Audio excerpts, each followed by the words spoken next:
Madam Mayor, we are live and recording. You can begin whenever you wish. Thank you very much, Madam Clerk. Welcome everyone to our regular council meeting for today being August 4th. Just to remind everybody in the chambers that the council meeting is going to be recorded and live streamed to the Township's YouTube channel.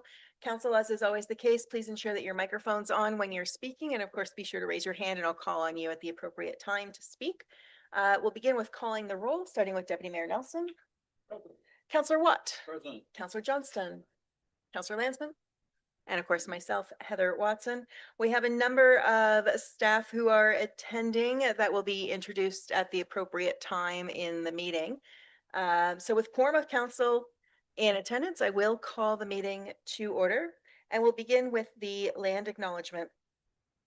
We respectfully acknowledge that we are on the lands which are part of the 1818 Treaty 20 and the traditional territory of the Anishinaabe bands of the Great Ojibwe Nation. We offer our gratitude to the Ojibwe for their care and knowledge of the lands on which we work, live, and enjoy. May we honor and respect their treaty or their teaching and our treaty obligations as we grow together. And we'll just now pause for a moment of silent reflection, please.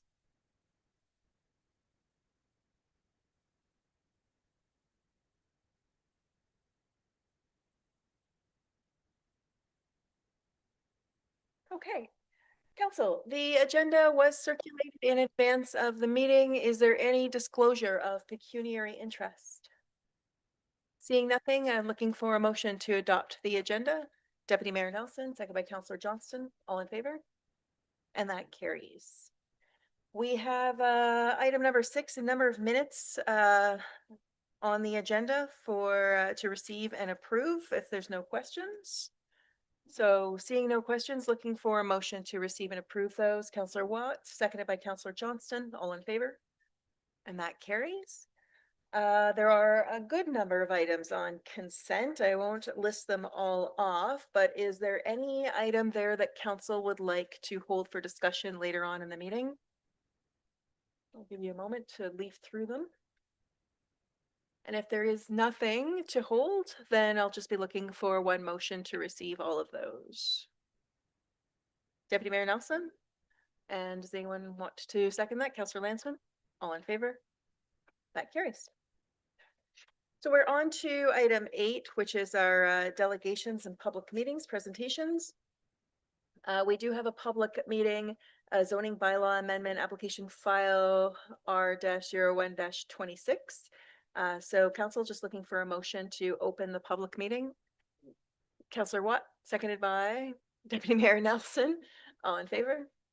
And that carries. And I believe our planner is on, Diana is joining online. So I will turn it over to Diana to review the file. Thank you. Through you, Madam Chair. Can everyone see me? We can't see you at all, just a black screen. We can hear you. That's a good thing. Oh, it would help if I opened up my camera. Welcome. Thank you. Apologies for that. Through you, Madam Chair, good evening to everyone. The application before you this evening is a zoning bylaw amendment for lands located at 2095 County Road 6. The application is a condition of provisional consent that was granted by the County of Peterborough. And the purpose of the purpose of the consent was to sever a residential lot that contains the existing residential dwelling and retain the balance of the land that contains a hobby farm. A new residential dwelling is proposed for the retained parcel to be constructed at a future date. Notice of the zoning bylaw amendment application was given in accordance with the Planning Act. Staff, along with myself, also conducted a site visit on June 11th to confirm the existing conditions. The property is designated rural and also located within 500 meters of the influence area, and it is zoned rural and development 2 zone. So the proposed amendment will rezone the severed parcel to a new residential zone, and that's to reflect the residential nature and use of the new severed parcel. And then it will also recognize some setbacks that are deficient from the zoning bylaw based on the new lot lines. And so the deficient side yard setback is actually located adjacent to the natural heritage features. So instead of pushing the lot line further into the natural heritage feature, a reduction in the setback was requested and reviewed as part of the application. With respect to the area of influence and the development 2 zones, these were implemented to recognize the abutting but closed landfill site, and that's located south of the subject property. The development 2 zone permits existing dwellings only, and any new development would require a land use compatibility assessment to confirm the landfill would not negatively impact new sensitive land uses. So because the retained parcel will require a new dwelling, the part of the consent application, the D4 assessment, was completed at that time and also confirmed that there would be no negative impact as a result of the landfill adjacent to that new land use. So as a result, the amendment is proposing, to remove the D2 zone to allow for the new dwelling on the retained parcel. The amendment for the retained zone will also allow for a hobby farm to exist without a primary residence, and as well as recognize some specific zoning requirements. And this is really to recognize the setbacks from the new environmental zone that's being created through the zoning bylaw amendment, as well as there is an existing side yard setback deficiency, I believe it's to the south of the property. So just recognizing those setback requirements as a result of the existing development, both on the severed and the retained parcels. Finally, the zoning bylaw amendment will also rezone the identified natural heritage features to the environmental conservation zone, and this is to protect the identified features, which are both wetlands and woodlands, from future development. And these natural heritage features were delineated and confirmed through a natural heritage evaluation that was completed in support of the consent application. So overall, through our review, the amendment for zoning bylaw application is consistent with the provincial planning statement and conforms to the municipal official plan with respect to development in a rural area. The uses are permitted. Individual private well and septic systems are also a permitted form of servicing. The natural heritage features will be protected through the EC zoning, as well as it has been determined that there won't be any negative impacts from the adjacent closed landfill site. Therefore, the uses are compatible. The zoning bylaw amendment will allow for existing development to continue on the properties, as well as allow for a new residential dwelling on the retained parcel. And it will also recognize existing setback deficiencies. No public comments were received at the time of writing the report or since the report was published on the Township's website, and no comments or objections were received from circulated agencies. As such, we recommend the application and the bylaw attached to the staff report is approved. I'm available for any questions, and that concludes my presentation. Thank you. Thank you very much. Council, do you have any questions on the presentation before I open it up to the floor for any comments or questions? Councillor Johnston? Through the chair, have we got an entrance now when you take that away from the existing house? Is there another entrance already on paper there? Through you, Madam Chair, yes, there is an existing entrance for both the retained and severed parcels. Excuse me, I didn't hear what you said.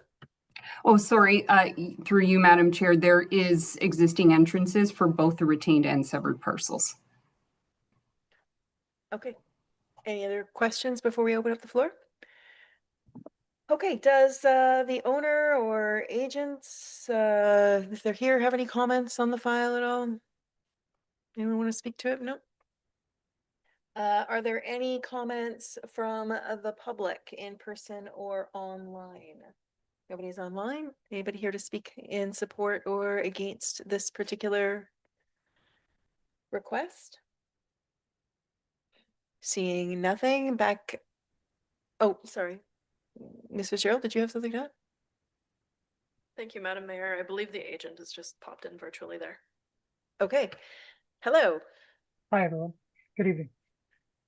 Did you want to speak about the file? Not specifically, unless there's any specific questions that council or anybody else has that I'd be happy to speak to. Okay, so council, at this point, do you have any questions of the agent or planning staff on the file? Seeing nothing further, thank you for availing yourself. At this point, we'll look to close the public meeting then.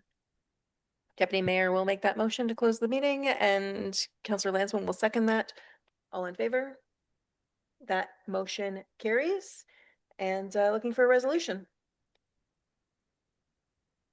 Sorry, were you going to? Councillor Watt?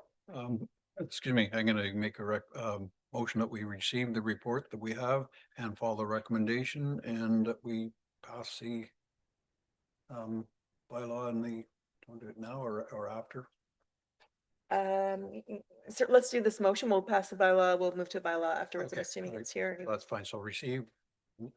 Okay, and that will be seconded by Councillor Johnston. Any discussion on the motion? All in favor? That motion carries. And then we are looking at R-01-26. Yeah, okay. So it's item 13.2 is the bylaw. And Councillor Watt, did you want to make a motion to approve that one here while we're at it?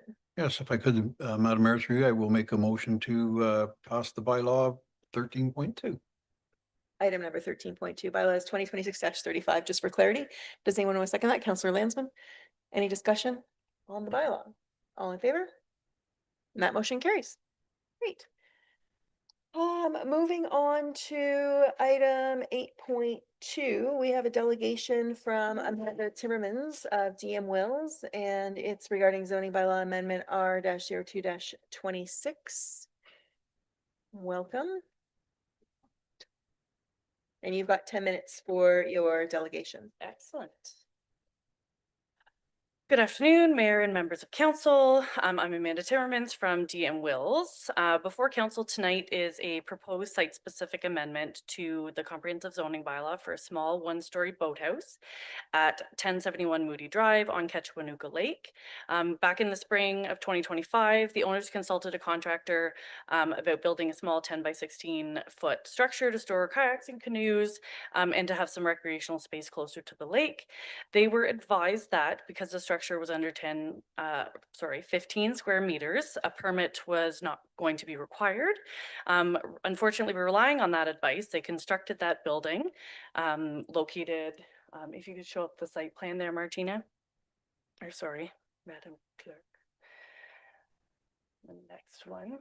So located 10 meters back from the shoreline to avoid any impacts on the waterfront and more than 1.5 meters from the neighboring property line, which are the requirements for a combination of boathouse and garage or utility shed.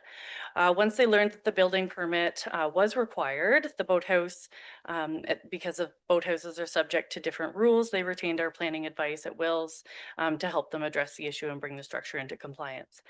The proposed amendment recognizes, if you go to the next slide, the proposed amendment recognizes the existing lot size, undersized lot, so the area and frontages, a 1.95 meter side yard setback and a small deck or stoop on the front, as we've described in our planning justification report. The boathouse itself is modest in scale. It's one story, contains no habitable space aside from the stoop, and meets the applicable size and height standards for a boathouse. Comparable shoreline structures are located all along Moody Drive. They're located both closer to the shoreline and the neighboring property lines. If you go to the next slide, I've identified those. Next one. Back in the public meeting, one more. Go back one. Thank you. All those little red arrows are boathouses, closer to the water and closer, almost right on side property lines. So on June 16th, we attended the public meeting where a neighbor raised concern about their right to a view and their enjoyment of a lake due to this very small boathouse. While size, environmental impacts, shoreline characters are all proper planning considerations, unfortunately, Ontario law does not provide a general private right to a view unobstructed across a neighboring property. Without something like a easement or restrictive covenant that would be registered on title specifically for that property. There have been several Ontario Land Tribunal, OMB, LPAT decisions citing that fact. In particular, to mostly boathouse appeals in Muskokas, Kawartha Lakes, and Peterborough County. So we ask today that Council assess this application based on its planning merits alone, the limited scale of the structure, its setback from the shoreline, its compatibility with the surrounding area, and the minor requested side yard relief. The matter has already been delayed. The neighbor has had ample opportunity to provide advice and present their concerns. And we respectfully request that Council approve the bylaw today rather than deferring the application further so that the owners can complete the approval process and bring the building into compliance with all applicable municipal and building code requirements. Thank you.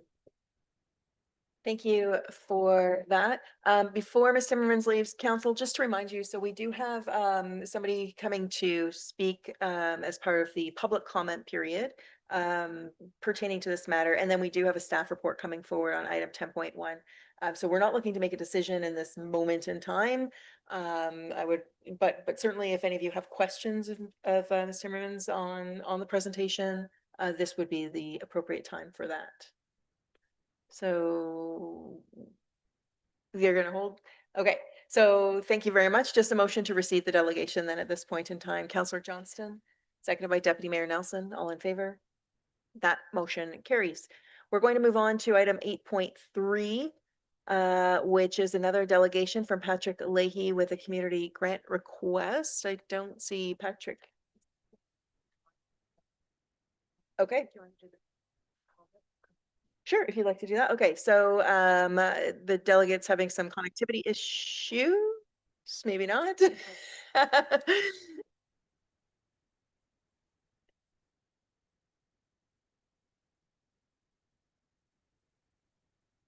like we're waiting a sign from the heavens or something. There we are, Patrick. Thank you, and Welcome. apologies. So you've got 10 minutes. So this is item 8.3 then, folks. And Patrick, you've got 10 minutes. Okay, thank you. And I certainly won't need that much. So a project we're working on right now throughout Peterborough County is working with Historic Graves Ireland, and they're an archaeological firm that has mapped, transcribed, digitized, surveyed 1,000 out of the 3,000 cemeteries across all of Ireland. And they began working on their first North American work here in Douro last summer. And this project, it creates a wonderful heritage tourism asset, which the County of Peterborough is quite excited about. It helps people trace their ancestors beyond the beaten paths of tourism and out into small places. That's been the model in Ireland, and that's a model that in Peterborough County we are looking to replicate.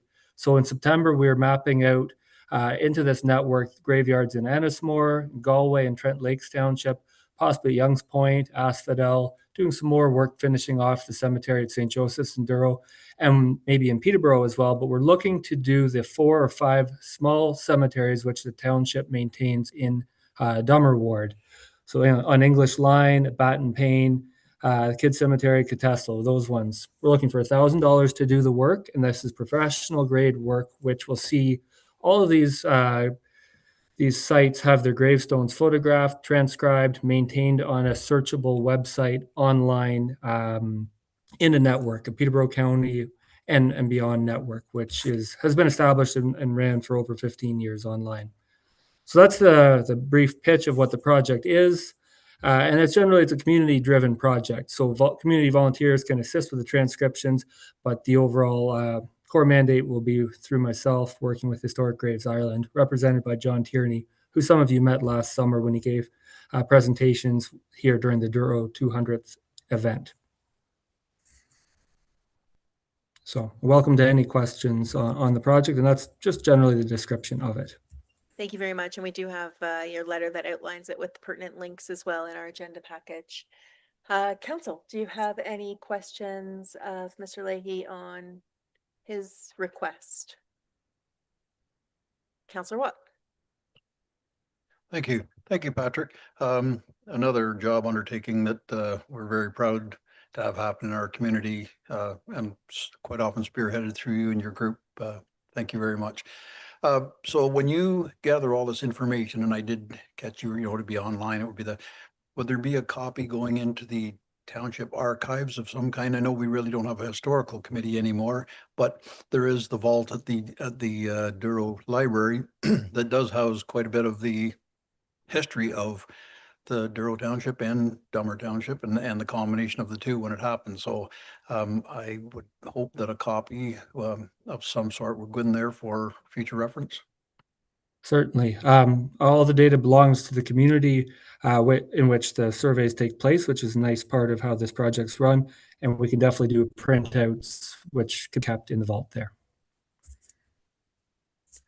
Any other questions? Councillor Johnston? Yeah, to the chair, again, thanks, Patrick. Couple of questions I have is that, number one, of the monies that you're looking for, have you went to the other municipalities and requested the same kind of thing? Or is it just this is going on in the Dummer?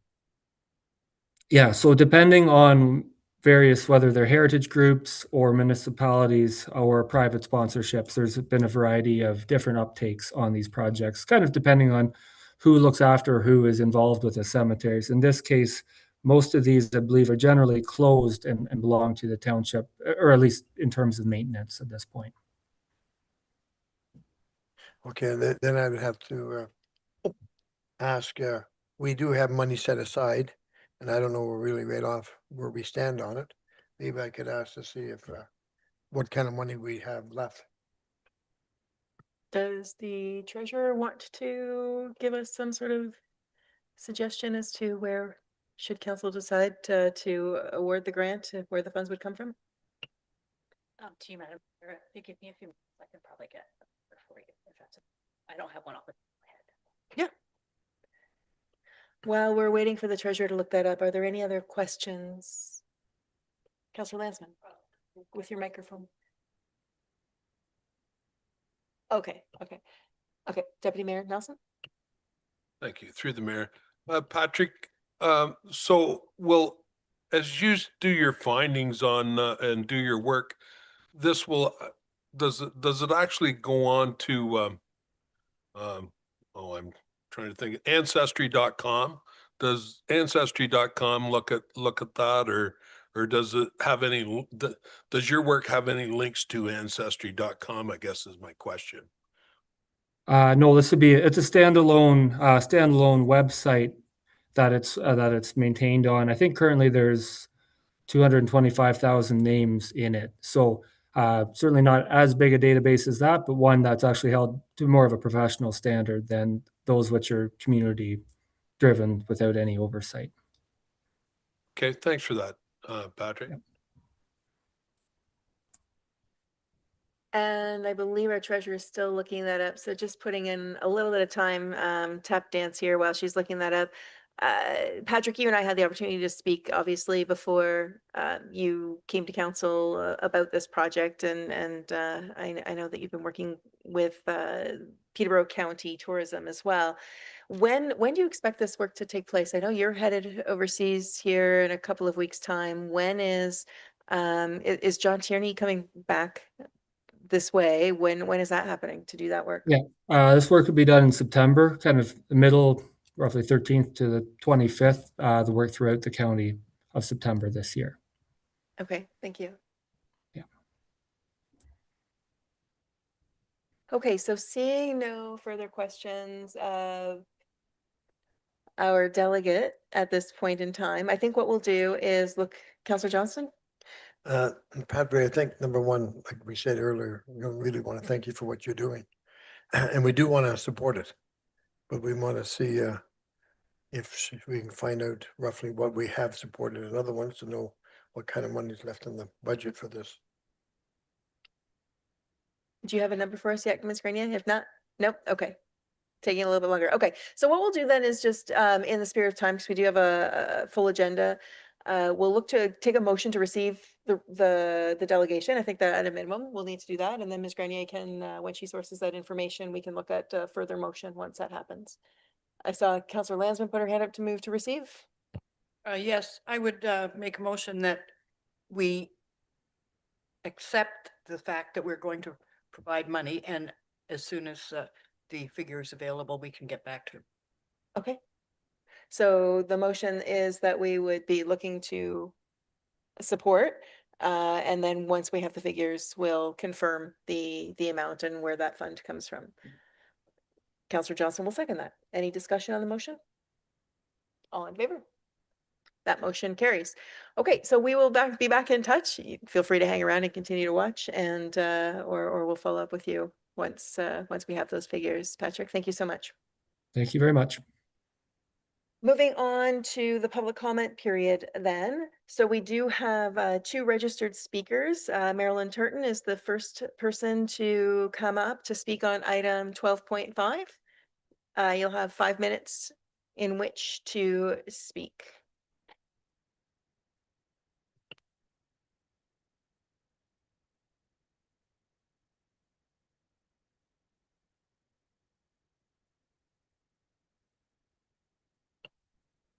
It's on now? Okay. Council and attendees, my name's Marilyn Turton. June 11th, I came to a meeting, and after the meeting, Terry McQuitty from the Lakefield Herald posted a review. I sent Terry a letter with my comments, and they were about the funding that hadn't been granted from the government at that point in time because we didn't have our finances up to date. After that, Mayor Watson sent a letter to my, based on my comments, where she said that I was rather dramatic. I don't know, maybe I am dramatic. I'm old. What can I say? She said there were corrections that had to be put in place. The senior government funding was available for the project, and just because the reporting was out of date, that the township's application was currently there. However, from that meeting, I went online and took pictures of our CAO's presentation to us, where 0.5, which is the final one, he said that there were no federal, provincial, municipal grant or funding opportunities identified or offered throughout the pre-development period for the fire hall and county townships. So based on that, I don't think I was wrong. Maybe in the meantime, stuff has gone through and we're getting funding because finally our 2024 books are up to date today and have been audited. Mayor Watson also said that I complained that I and others weren't entitled to engage the councillors at the special meeting, and that municipal councils are not debating societies. Well, I always think when you talk to people, ask questions, have different views, you often come together and have compromise, or at least better suggestions come up. And unfortunately, at this council, we're not allowed to ask questions or get answers. That's what I've found when I've been at meetings. I'm not too happy with that. On the 11th of June, there were no drawings for the fire hall. Mr. Councillor Johnson, you brought that up at the meeting. It's all recorded on YouTube. I went back and reviewed the YouTube video twice to make sure I wasn't wrong. I still find it really frustrating that we've virtually railroaded this project through. At the last meeting before the July break, pretty much, it's been awarded. We didn't get to ask the questions about what's the start date, what's the final date, is the $11.3 million that have been put on the township's ratepayers' backs with no funding from the government, a final thing. Or if there's overruns, who's going to pay for it? Is this thing going to go to $20 million? Those are questions that we weren't allowed to ask. And I'm really, really disappointed that there wasn't more public meetings to talk about this kind of thing. You know, fire halls are typically pristine. Township barns typically aren't. They're usually fenced. Are we going to fence in the fire hall and the barns? How can we do this as a joint project? Those are all kinds of questions that keep coming up in my mind. I doubt that we've got drawings yet, unless while we've been on the break in July, they came in. I didn't see any on the website because I looked again today to see if there were any. I'm kind of disappointed in that whole thing, which is what I did say when I first came in to the meeting in July, or in June rather.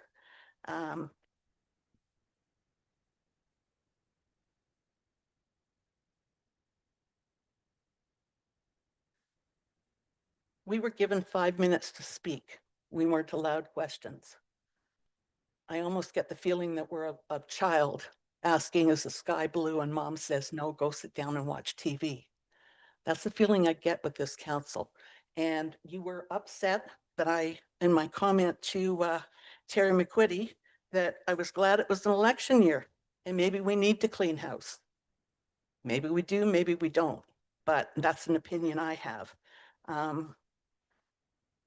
I find that it's unfortunate that this project's been pretty much recklessly steamrolled through to overcome any opportunity to proceed before the Municipal Act of 2001 lame duck kicks in. This is pretty much the last meeting before that can kick in, which means that council couldn't fire anybody, couldn't spend a whole bunch of money or anything like that. I just think more people really need to be involved in this. And the day that we had the meeting in June, your comment in the newspaper was that we were given 5 minutes to speak. The council then took the matter unto itself to discuss and make a decision. Well, if anybody wants to go back and look at that, we finished talking here. Councillor Johnson made a comment that he hadn't seen any drawings, and then a motion was read by the mayor to put it through. That wasn't really a discussion and decision. It was a pre-gone conclusion. You had the motion already made. Like I said then, I'm saying it again now, I'm disappointed. That's all I've got to say. I sent a letter to the township, or to Terry McQuitty, and he wouldn't print it because we're only allowed one each. So I had my letter, I sent it to all the councillors and to the CAO, and then I asked for it to be put in the public correspondence for this meeting today. So if you do want to read it with all the details, please go ahead. Thank you. Thank you. Okay, council, moving on to our next public commenter. That's Tom Reeder, who's here to speak on item 10.1. And as with the previous speaker, you have 5 minutes.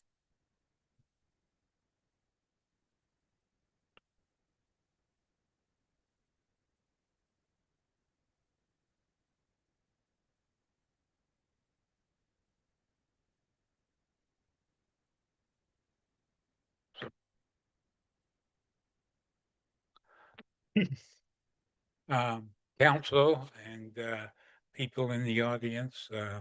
My name is Tom Reeder. I live in the, my wife and I live in the township of Douro-Dummer.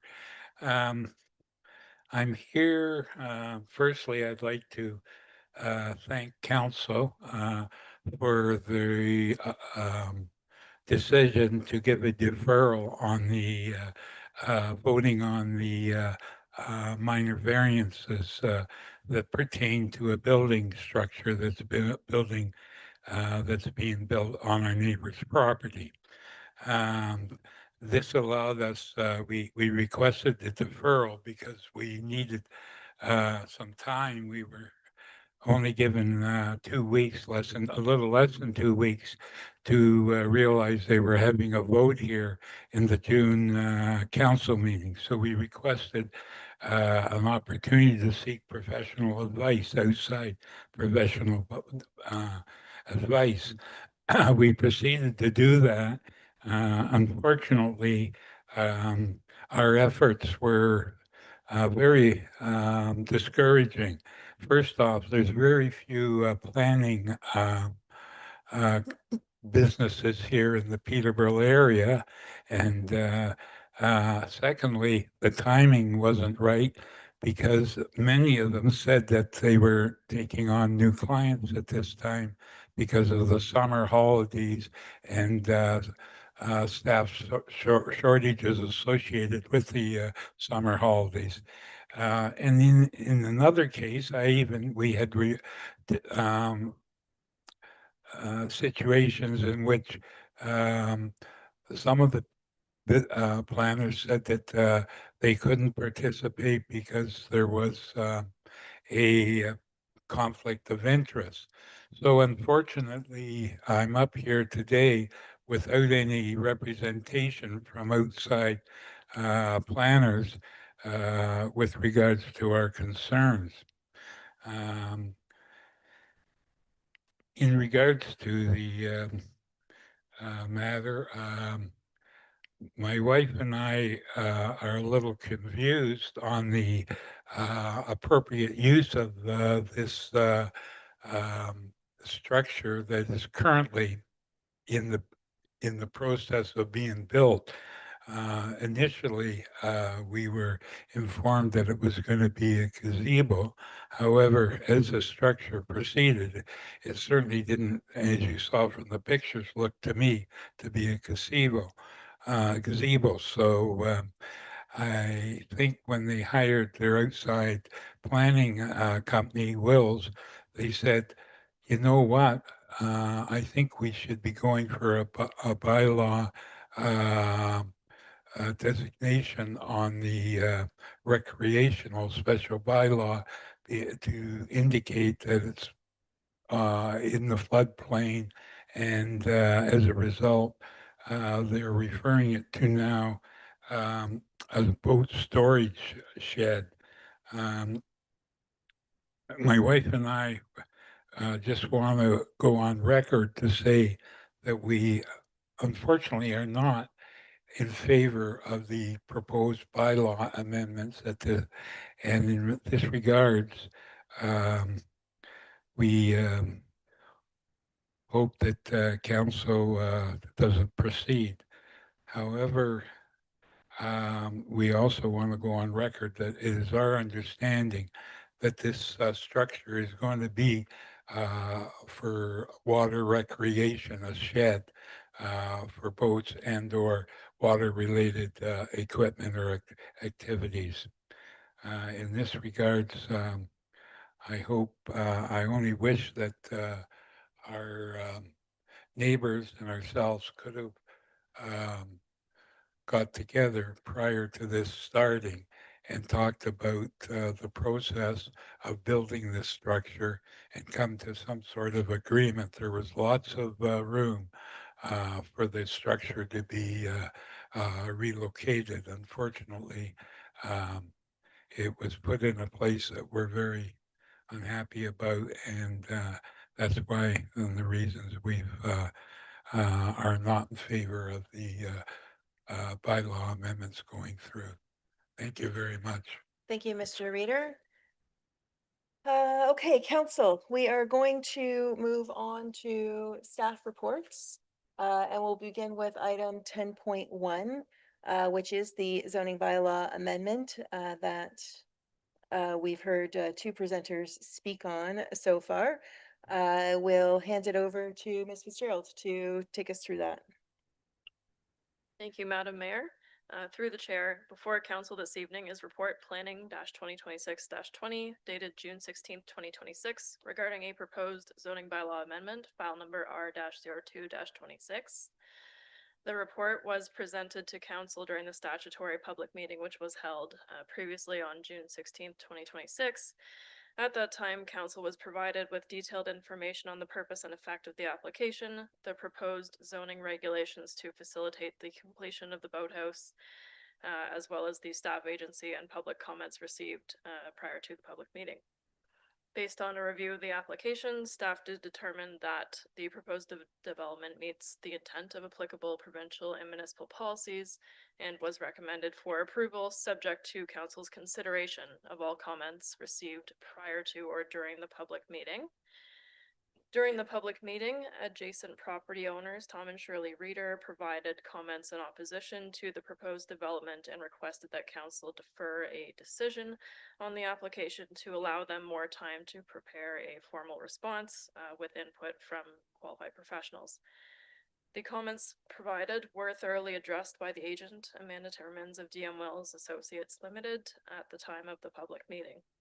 No further comments have been received from Tom and Shirley Reeder. The comments initially provided have been given due consideration. However, the comments do not have an impact on the planning analysis and recommendation provided in the staff report.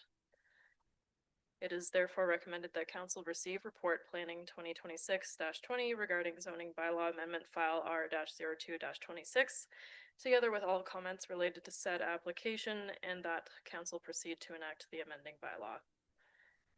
That's a brief summary for council. I'm here to answer questions if there are any. Okay, council, over to you. Any questions on the report that's before you? Councillor Johnston? Through the chair, thanks for the report.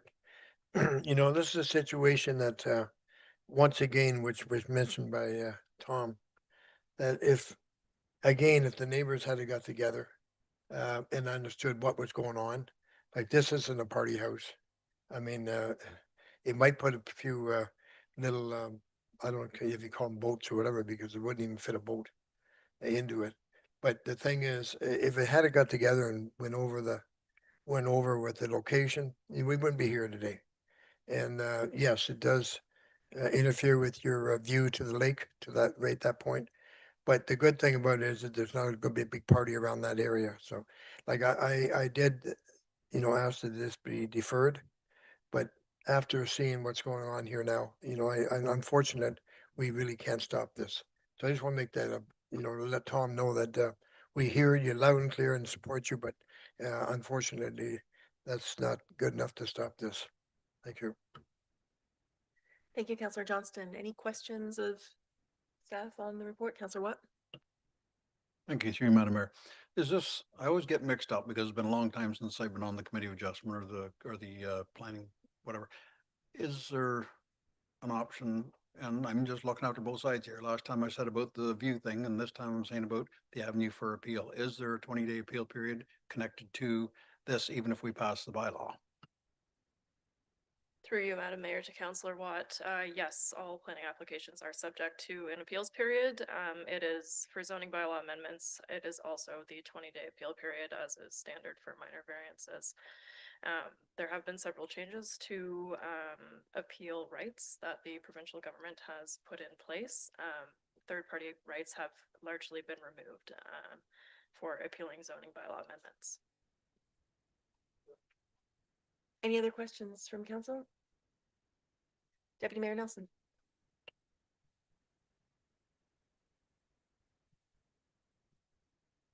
Sorry. Through you, Madam Mayor. No questions, but whenever you're ready, I'd be willing to make a motion. Okay, thank you, Deputy Mayor. I'll come back to you for that motion. I do have a question for our planner on this.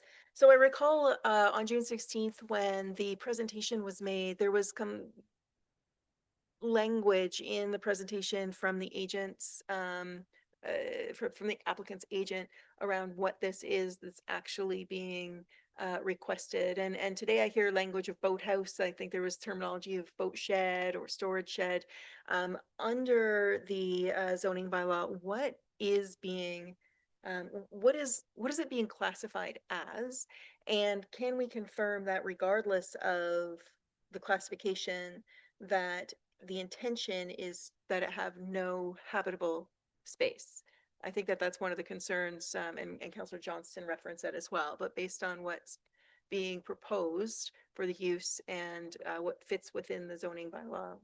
What is this building actually called? Thank you, Madam Mayor, for the question. Yes, I recall as well during the June 16th meeting, there were some different terminologies used to describe the building. It is staff's opinion that the building can be classified as a boathouse. The zoning bylaw does define boathouse as a single-story detached accessory building or structure designed and used to house, shelter, store, or protect watercraft and or related marine equipment, but shall not include any habitable space in or on the structure as defined in this bylaw. And so although this would not typically house a boat, kayaks, canoes, paddle boards, life jackets, paddles, those types of items would all be considered to be related marine equipment. And so the building is considered to fit the definition of a boathouse under the bylaw, and therefore it is subject to those special provisions for for boathouses rather, under the bylaw. The definition does also exclude habitable space from boathouse structures, which habitable space does include decks. The application has also sought to permit the attached open deck as it has been constructed, which the bylaw, as council can see, the bylaw that was added to the agenda does explicitly limit the area of that open attached deck to 3.71 square meters, which is what has been constructed today. Anything further than that would require planning approvals again in the future, and the appropriateness of expanding any habitable space would be further assessed at that point. Okay, thank you. You can leave your mic on. I have one more question.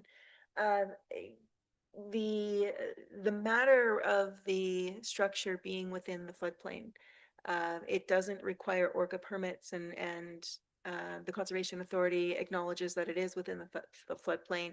I know you don't represent the Conservation Authority, but can you give some sort of comment around the rationale that could be used to allow it to be within the floodplain? Yeah, certainly. Excellent question, Madam Mayor. Yes, ORCA did provide comments previous to the public meeting that was held on June 16th. They did confirm that it appears to conform to the PPS. The rationale provided in the planning justification report presented by DM Wills was sufficient for ORCA to agree that the provincial planning statement regarding natural hazards was the application was consistent with that section of the PPS. There is also not a requirement for any structures under 15 square meters to receive a permit from ORCA before they can be constructed. And I believe this is primarily to do with the effect that a structure would have on the flood flows, whether there's a significant amount of floodwater that would be displaced from the floodplain. Thank you for that clarification. Okay, Deputy Mayor. Councillor Lansman, you have a question? Yes, through you, Madam Mayor. I'd just like to, I'm not really sure who I would address my comment to, but it appears in the photograph that the structure is not right on the water. It's maybe, looks like it might be in an area where it's being built or finished. Perhaps the two parties could talk about maybe a little different situation or a set place for it, because it just seems that, as Councillor Johnson said, if people could talk and make allowances for each other, it would make it all a lot better. Just a comment. Thank you, Councillor Lansman. Okay, I think now we're going to go to Deputy Mayor for a motion, please.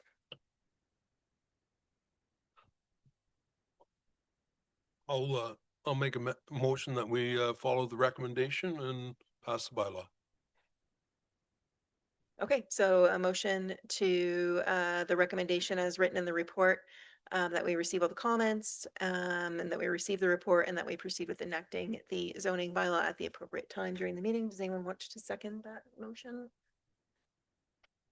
Councillor Johnston will second that. Any discussion on the motion? Call for the vote. All in favor? That motion carries.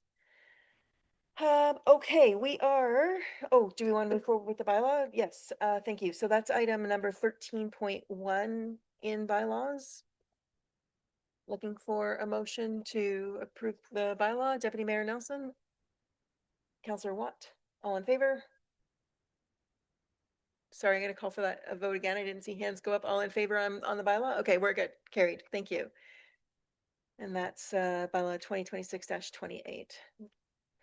Okay, now we're going to move on to item 10.2, the Douro Community Center audio upgrades, and Mr. Mood will present that report.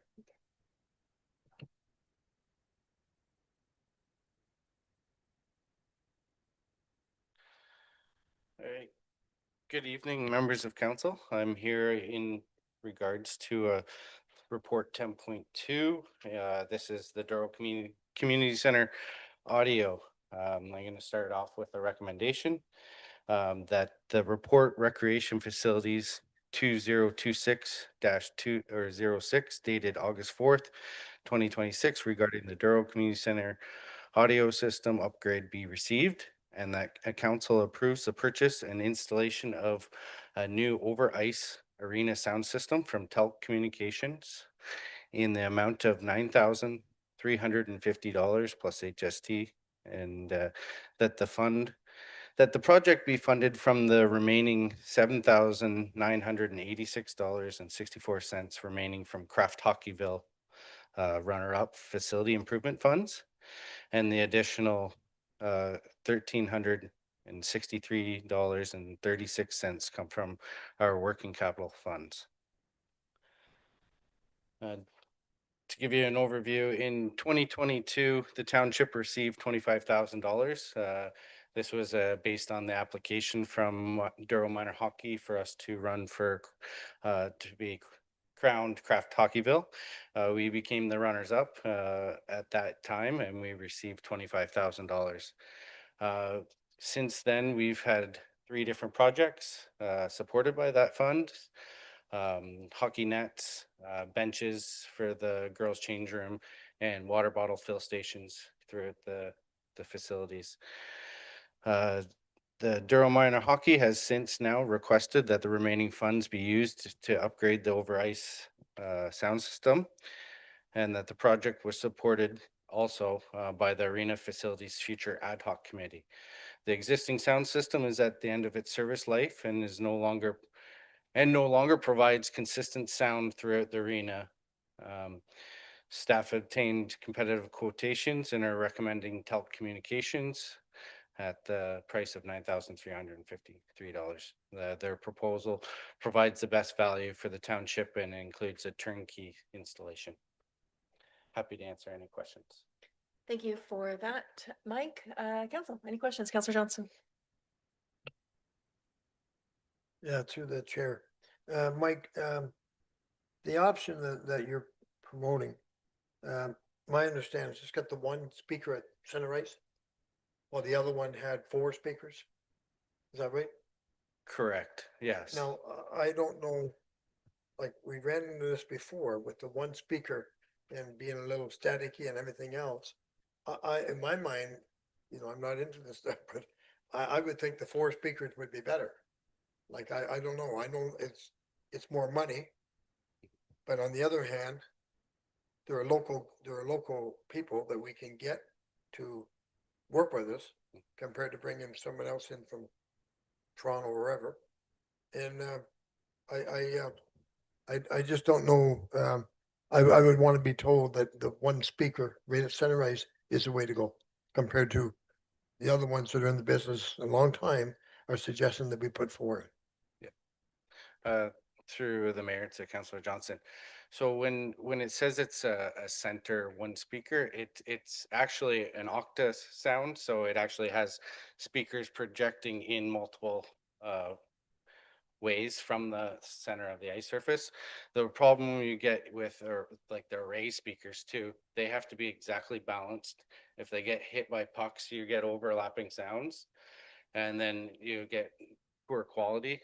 Also, you have multiple speakers to potentially get hit by pucks and or break on a regular basis. I know that these octa sounds, they're actually engineered for community centers and like this. There is a number of facilities out there that use the same technology, and that was part of when we reached out to our Kawartha Lakes Arena Managers group, where it houses 20 different municipalities in the surrounding areas, and this was one of their recommendations from that organization. And the company actually was very highly recommended to do this for this. Any further questions? Councillor Watt? Thank you, Mike. This is a good thing to spend the money on, believe me. Many, many years ago, when we built the Warsaw Arena, and a really good system was put in at that particular time. And I was lucky enough, but between myself and Roger Dyer, I was looking after the scores for the kids' games and stuff like that. And that's how it all started out, was the kids' games. And I did the goals and assists and the penalties. And it was priceless the very, very first time that I said, well, Warsaw goal scored by number so-and-so, stuff like that. And everybody in the arena stopped, and the kids are looking up at their parents and stuff like that. You know, it was priceless. And that moved on into bigger teams, higher teams, playoffs, Ontario championships. So, I mean, it's a part of the game now, and it really means a lot to people to have a good system to do that. So that being said, there's a couple of questions I have. Is there also speakers out in the warm room? I think there is right now, whatever. Does that also include pumping the sound out there and upstairs, just in case there's you can turn it on and off depending on what's on upstairs? That's my first question. And the second question I have is there some kind of, like you were saying about getting hit by pucks and stuff like that, is there any maybe wiggle room in here that they could actually put a mesh to protect that center speaker or whatever, so if there is a puck goes up that high, it's not going to damage our equipment that we just spent pretty near $10,000 on. Yeah, through the mayor to Councillor Watt. Yeah, absolutely. We can definitely look into protective solutions for that. We are putting up some netting, so it wouldn't be too invasive to try to protect that location. But as for like communicating throughout the facility, yes, there's already a speaker in the lobby. We do have existing speakers in the Wellington room. Currently, they do not communicate, but I can look into having those communicating as well. Typically in the past, it's not connected as of right now, but where the PA is in the Wellington room upstairs and the office, they're literally on top of each other on the floors. So it wouldn't be probably too much to have that interoperability. Okay, Councillor Lansman, I think you had your hand up with a question. Yeah, thank you. Through you, Madam Mayor. Mike, I'll be honest, I don't know a lot about speakers and where they go and everything like that. But I did read in the report you had that there was a, what do they call it? A boom lift coming to put the speakers up. Is that going to be on the new floor? Or I just don't like to see any damage done to the new floor. Yeah, through the mayor to Councillor Landsman there. Yes, it will be on the floor, but it won't be on the floor until after it's been its 28-day cure period, and it's rated for that. Prior to the lift being on there, there's already going to be lifts from the other construction companies going on to be changing the lighting. They're going to be also putting up the netting. So it's all within the floor's capabilities. Thanks, Mike. No problem.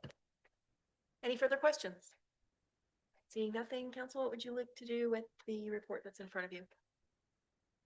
Councillor Watt? I'd like to move the recommendation, please. Okay, so we've got a motion on the, or not on the floor, a motion that's been made by Councillor Watt to move forward with the recommendation. Does anyone want to second that? Deputy Mayor Nelson? Any discussion on the motion? All in favor? That motion carries. Okay, on to item 10.3, the Douro Community Center water system upgrade, and that's back over to you, Mr. Mood. Thank you. I'm going to start with the recommendation with this one as well. And it's that the report recreation facilities 2026-08 dated August 4th, 2026 regarding the Douro Community Center water system upgrade be received, and that the notice of award to Maloney Mechanical for the PR 2026-05, the Douro Community Center water system upgrade, be received for information. As part of this project, we're going to be replacing some aging water treatment systems, which has reached its end of life service, and it's also been causing water pressure issues during periods of high facility use. The new system will improve water quality, reliability, operational efficiencies, and water pressure, ensuring a safe and dependable water supply for staff, users, and the public. 3 competitive quotations were received throughout the township's procurement process. Maloney Mechanical was the lowest compliant bidder at $37,864.82 before HST. The project is within the approved $45,000 budget, coming in at approximately $6,500 under budget after applicable taxes. Under the township's procurement policy, this is to inform council of the award and information. Thank you for that. So this is just an information report. The tender's already effectively been awarded Yep. per our purchasing policy. Council, do you have any questions of staff on the report that's before you? Councillor Watt? Thanks, Mike. Long overdue.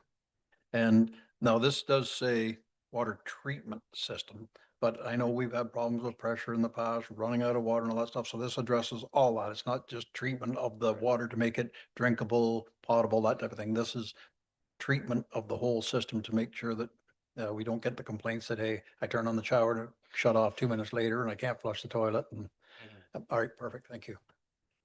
Yes, it's to replace.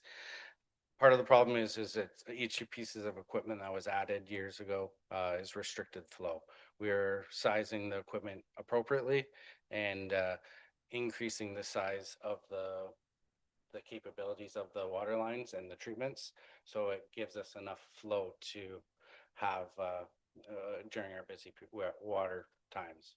So like for dressing rooms and filling the Olympia. Great. So just looking for a motion to receive this then. Councillor Landsman, seconded by Deputy Mayor Nelson. Any discussion? All in favor? That motion carries. Thank you very much.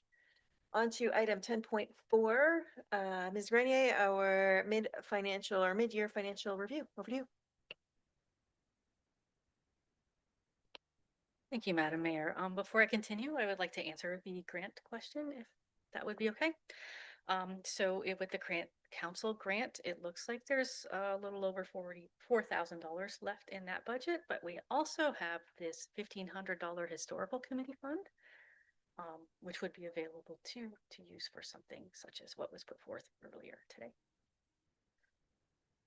Okay, thank you for that. Let's let council contemplate that for a moment, and you can go ahead with the mid-year financial review, and then we'll come back to the allocation of those funds that Mr. Leahy asked for. Thank you, Madam Mayor. So I am presenting the mid-year financial review for the period ending June 30th, 2026. The report is self-explanatory, so I just would like to highlight a few key items. Overall, most expense categories are tracking as expected. A few areas will continue to be monitored closely, including utilities due to increased hydro costs, computer hardware and software due to IT services changes, and fuel where cost increases may create pressure later in the year. On the revenue side, taxation revenue, it has largely been recognized and is the major contributor to the favorable year-to-date position. I also want to note that the OMPF funding has not yet been recognized, but is expected to be received later this year. On the whole, the township's mid-year operating position is stable and generally consistent with expectations. The recommendation before council is that the report be received for information. Are there any questions? Council, over to you. Any questions of our treasurer on the report that's before you? Seeing nothing, I'll jump. Oh, Councillor Johnson. No, please, by all means. I will ask the question then on permit revenue. Noting that that it's 23%, you're referencing now that it's well below due to the revised revenue recognition practice that is now in place. So that is, at a previous special council meeting earlier today, we had our auditor's report and talked about the public sector accounting rules that have changed. So that's now being reflected here. I don't believe that was reflected in your Q1 report in that way. Like, is this newly being reconciled at this point? I believe in the Q1 report, we hadn't caught the adjustments that were improperly reported to this portion of the financials. We have since corrected that and are moving forward Okay. with it. So having the, what is it, like deferred revenue? Is that what they're calling it? Yeah. So this is what we'll expect to see going forward now from your reports as well? Yep, to you, Madam Mayor. So this is just showing the revenue that's been recognized. So it's the revenue that we've technically earned by completing the tasks that have been paid for in the past. Based on the formula that was done, yes. established and approved of by our auditor. Okay, thank Yep. you. Councillor Johnston, you had a question? I'm just going to make a motion to receive. Okay, so we have a motion to receive. Does anyone want to second that? Councillor Landsman, any discussion on the motion? All in favor? That carries. On to item 10.5, purchasing report, request for proposal for audit services. Ms. Grenier, back at you. Thank you, Madam Mayor. This report is also pretty straightforward, so I'll just focus on two key points from this report. First, I know this is controversial, but the township is not in contravention of the Municipal Act. The act requires council to appoint an eligible external auditor by bylaw for a term not exceeding 5 years. It does not require the township to change audit firms at the end of each term. And second, Baker Tilly is a solid option for the township. They were the only compliant respondent through the RFP process. They have municipal and public sector audit experience, and they are already familiar with the township's operations and reporting requirements. Staff are satisfied that Baker Tilly meets the requirements of the RFP and recommend that council award the external audit services to Baker Tilly for a 5-year term. Thank you. If you have any questions. Council, any questions? Councillor Johnson? Once again, through the chair, I'll make the motion to receive the recommendation that we do the audit service for another 5 years. Okay, I have a question. I'll take the motion if somebody wants to second that, and then I'll ask a question. Councillor Watt will second that. Just a question on this. So in terms of the RFP process, you had mentioned in your report that the only qualified submission was from Baker Tilly, and that there was a considerable effort that was made to reach out to other firms to potentially submit a bid. Regardless of only 2 being qualified, can you speak a little bit about some of the feedback that you got, and or how many firms you reached out to, and why they didn't bid? Thank you for the question. Yes, we did reach out to quite a few firms. We verbally contacted them to let them know that the RFP was available. We asked if they would like to participate, and we even were directly rejected on one occasion, like even before immediately. It's just that we're a small rural municipality. We're not attractive to a lot of firms. It's unfortunate. There are a lot of small rural municipalities in the same boat across Ontario. I came from one before I worked here. Baker Tilly, I think we're lucky that we have a firm here or locally that actually has a division that focuses on governmental work. They do a lot of school boards and municipalities and such.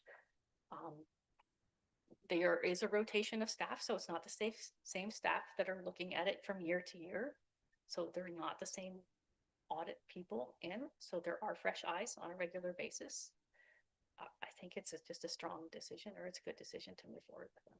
No, and that's fair. And I'm not questioning the recommendation. I'm just curious about like the efforts that we made to ensure that others were invited, and why we weren't seen as an attractive customer to potential firms. because it does limit our ability, whether or not Baker Tilly is a good firm, it limits our ability to ensure that we're getting the most competitive rate.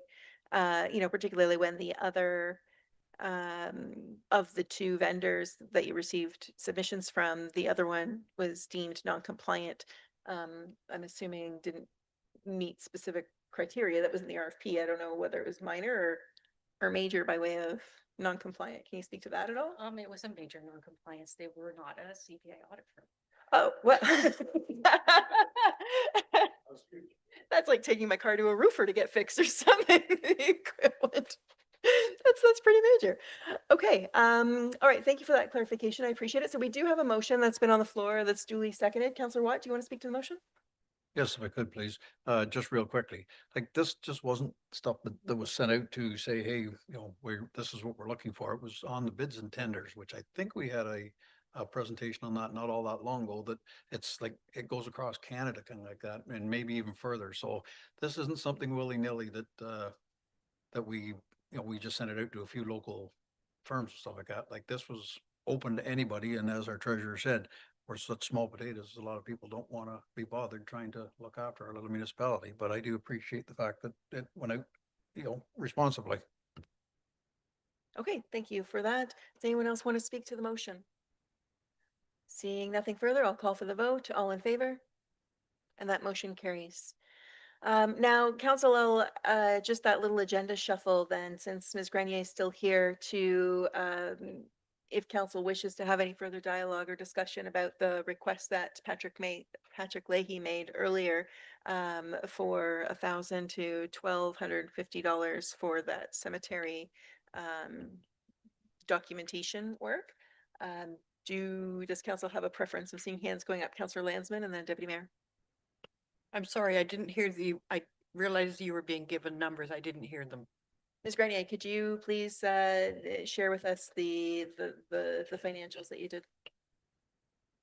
Through you, Madam Mayor, we have $4,150 remaining in the council grants budget. And we have $1,500 in a historical committee fund that would be available as well. That answered your question, Councillor? Deputy Mayor? Through you, Madam Mayor. I think it's kind of, with the request, it's pretty historical. We're looking at graves, so I don't know how much historical you can get than that. And I would suggest that we use that for put it from our historical committee fund, put that towards our this project. That would be my recommendation or my thoughts, or be willing to make a motion on that. Okay, I'll just ask you for a little bit of clarification on that motion then. Mr. Leahy's request was for between $1,000 and $1,250. So do you want to specify an amount to give direction to staff for that? I would recommend $1,250 from the historical committee account to go for the ask.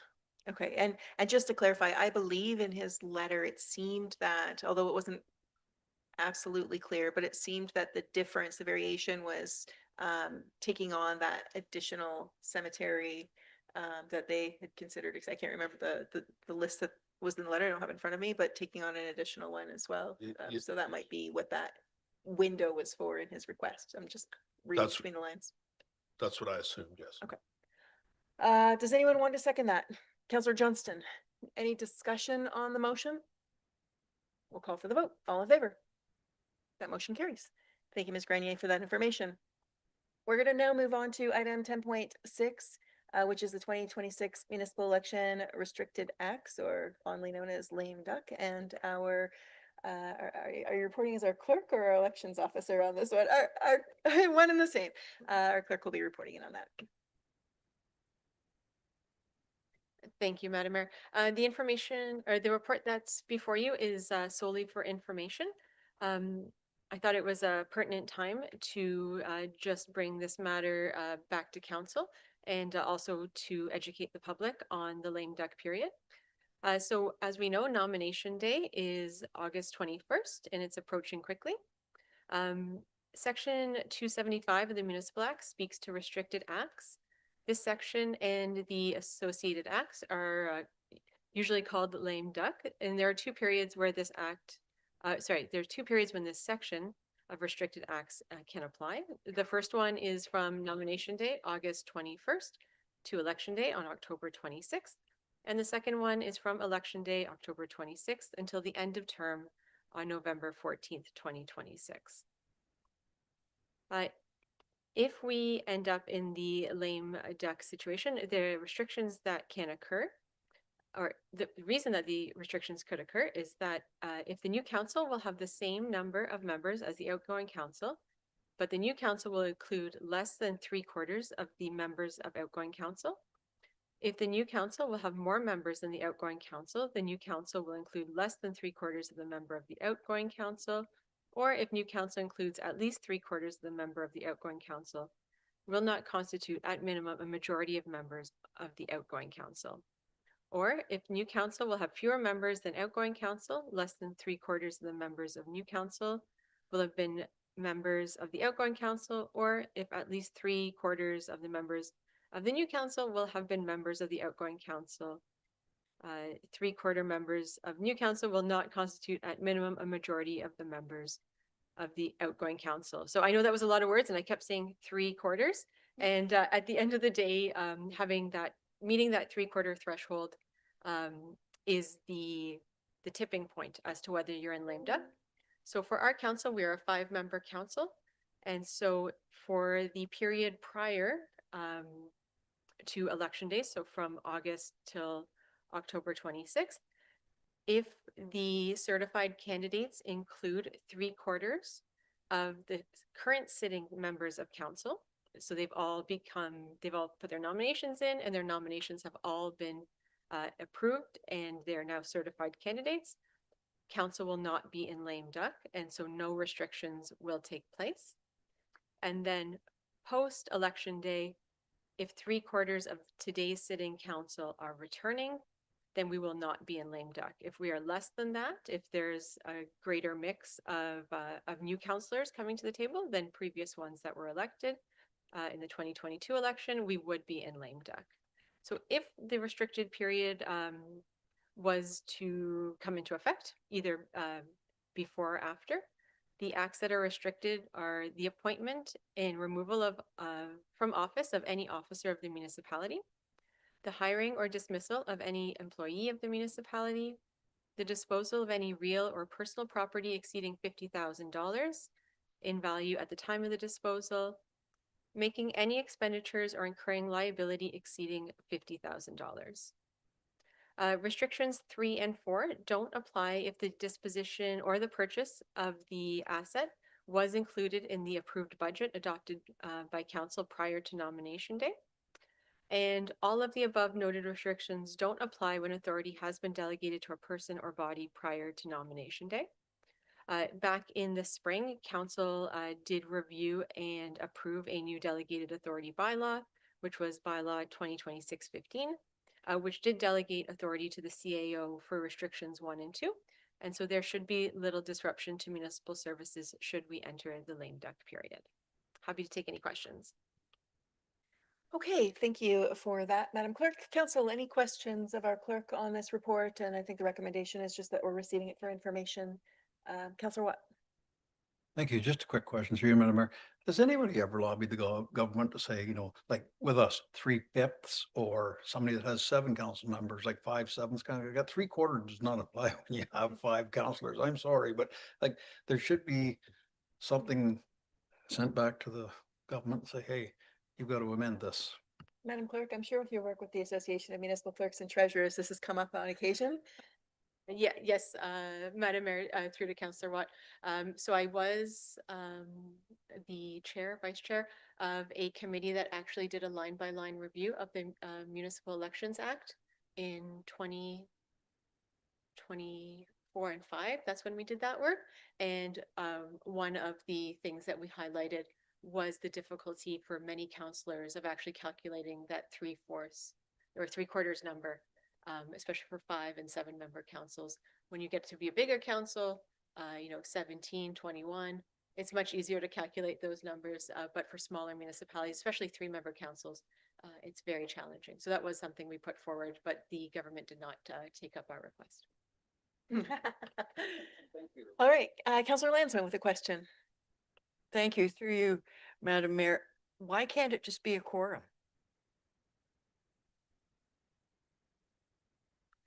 Through you to Councillor Landsman, Madam Mayor, it's not something that the township can decide. It's written right in the Municipal Election Act. And so we are beholden to that piece of legislation, and we can't make amendments to that section. As I often hear from our MPP, sometimes decisions that are being made by Queen's Park are for the greater many and not necessarily take into consideration the smaller municipalities like Douro-Dummer and others within Peterborough County. Councillor Johnston. Yeah, through the chair, I'll just make a motion to follow the recommendation, receiving it. Okay, so we have a motion that's been made, seconded by Councillor Watt. Any discussion? All in favor? That motion carries. We are moving on to item 10.7. Is that where we are? Building Planning and Economic Development Service Delivery Review, CAO Davis. I will let you lead us through that, please. To the mayor and members of council, thank you for listening today. So it's my pleasure to bring forward the service delivery review, or the final draft of the service delivery review. I will remind all of council, this draft is very similar to the draft service delivery review that came forward through presentation and delivery on June 17th at Committee of the Whole. If you'll recall, the consultant, Bill White, was in attendance. He gave a lengthy presentation on the service delivery review, all of the recommendations, and engaged with council in a back and forth, and took your feedback for inclusion into this final draft. The service delivery review project was awarded came forward last year as a notice of motion, and was included in the 2026 budget. That project was conducted through January through June of this past year, using a series of tools for public engagement, which is what a couple of the things I wanted to highlight tonight. We had a substantive public engagement throughout the process. And I think strong communications. The consultant communicated, and I through to council, through me, through reports on a monthly basis or quarterly basis as we got through this project. At the end, the outcome, the final draft yields 33 different recommendations, which is large, in areas like technical compliance, council staff relations, customer service, and improved communication. Staff have reviewed the recommendations. We've listened to the feedback from council. We've read through all of the supporting documents, and we bring forward tonight this final draft for your contemplation and passing. As well, we recognize that just developing this review and the recommendations that go with it do not necessarily result in implementation. And so we are also, now that we're finished with the consultant, staff would take this back, go through this, develop an implementation plan, and bring it back to council for your review and approval. That sort of summarizes where we're at. Happy to take any questions you may have. Thank you, CAO Davis. Questions? Councillor Watt. Thank you, through you, Madam Mayor. When I was reading through it, there was one spot here that, and I know I brought it up numerous times, being the type of small township we are. And it said when there's a problem, when there's a question, when there's something other, the building department emails back to the applicant to get the answers they need to further the building permit process. But we've said it more than times, enough like that. An email doesn't always get to the person. They need a phone call, and I'm trying to find where that is in there. But when I do, I can send it down, like email down. But it needs to also include a phone call. Like, I mean, our admin assistant just to make a phone call and say, hey, we sent you an email, but because that person may not get the email, like our township, everybody doesn't have email. We've discussed that over and over and over again. So wherever it is in here, I will find it, but I would like that added in. Like, yes, send an email, but I would also like a phone call made to actually physically talk to someone to say, hey, you're missing this in your application, or you need this, or you know, this isn't good enough or whatever the reason may be, it needs to have a phone call. Thank you, Councillor Watt. I will say that we are putting cell phones, or one of the recommendations is to put cell phones on staff as well who are in the field. But CAO Davis, do you want to comment on that? Sure. Thanks to the mayor, to Councillor Watt. So that comment is noted. I will say that we've started to incorporate some new practices, including phone. And one of the areas that we've been doing that this year is in the discretionary septic inspection program, where I would argue almost over communicating with the residents. We're making a series of phone calls to them the week of the inspection, in prior to, and it seems to be working very well. Communication doesn't seem to be a problem as it relates to that program, and as it's working. And I would anticipate it's going to be incorporated more and more into the practice. All right, thank you very much, because it was with, and it did say with the part that I was reading was with they were missing something in there, you know, if there was a problem with the application, stuff like that, missing something, or something was not quite what it needed to be to make the application complete, that an email would be sent requesting the information. And that's kind of where I'm at. And I will find it and send it to you, but whatever section that was, but I should have put it in my highlights here and I didn't. That's my own fault. But yeah, it needs that phone call in our township. I'm sorry, but we're just not everybody's all techie. Thank you, Councillor Watt. Any other questions from Councillor Johnston? Yeah, through the chair. Just want to make a comment, like, a lot of this reasoning we done this was to better communication and also to speed things up. And so I hope when the report comes back, finalizing what we're going to do, I don't want to imagine we'll be sitting down with the building department, but the whole thing is somehow speeding things up.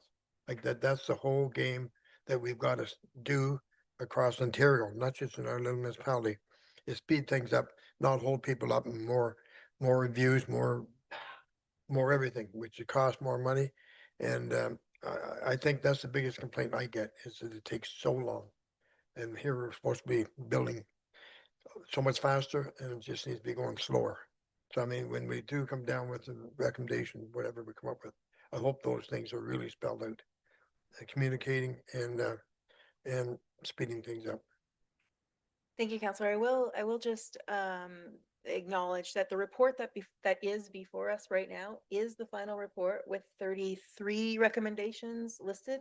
And in that, it shows very specifically what those items are to help create those efficiencies and speed things up. So I just want to make sure that, like, what staff are looking for at this point in time is for us to approve this final report with those recommendations, so they can now move forward with implementing those recommendations. Some of them may require additional budget. Some of them are things that are done already through customer service and picking up the phone and making an extra phone call kind of thing. But I just want to be clear that the 33 recommendations are listed in the report that that staff are looking for council direction on. Does anybody have any other questions on the report? Seeing nothing, I will highlight the section 7.2 on permit fee comparison. With great interest, I noted that the consultant did recommend that we hold the line on permit fees, that we're the only municipality within the county that's charging permit fees based on the cost of construction, and that we look at revisiting that once there's a more consolidated review of those fees. So I think that that's worth noting, because I know staff did come to council just earlier this year with the request to make some changes to those building permit fees, and fortunately we chose not to do that specific action, but hearing now that a more comprehensive survey has been started to address the fact that our permit fees need to stay where they are, if not rejig how we approach that. So I'll look forward to seeing some reporting on that in the future. Councillor Watt. Thank you, through Madam Mayor, and thanks to our clerk here. She found what I was looking for. So it says that the building and planning staff comply with customer service policy and customer service standard procedure, that where permit delay is expected, applicants are updated by email with a clear, reasonable deadline to set for permit issuance. And that's where I would like phone call also, like an email and a phone call. And that is in sections under section 10.0 and under the technical issues of it, and it just kicked me out. The technical recommendation section, number Yes. 2. Okay, And I think it's number 2 in that 10.2. But Okay. it just kicked me out. okay. Deputy Mayor. Thanks, Madam Mayor.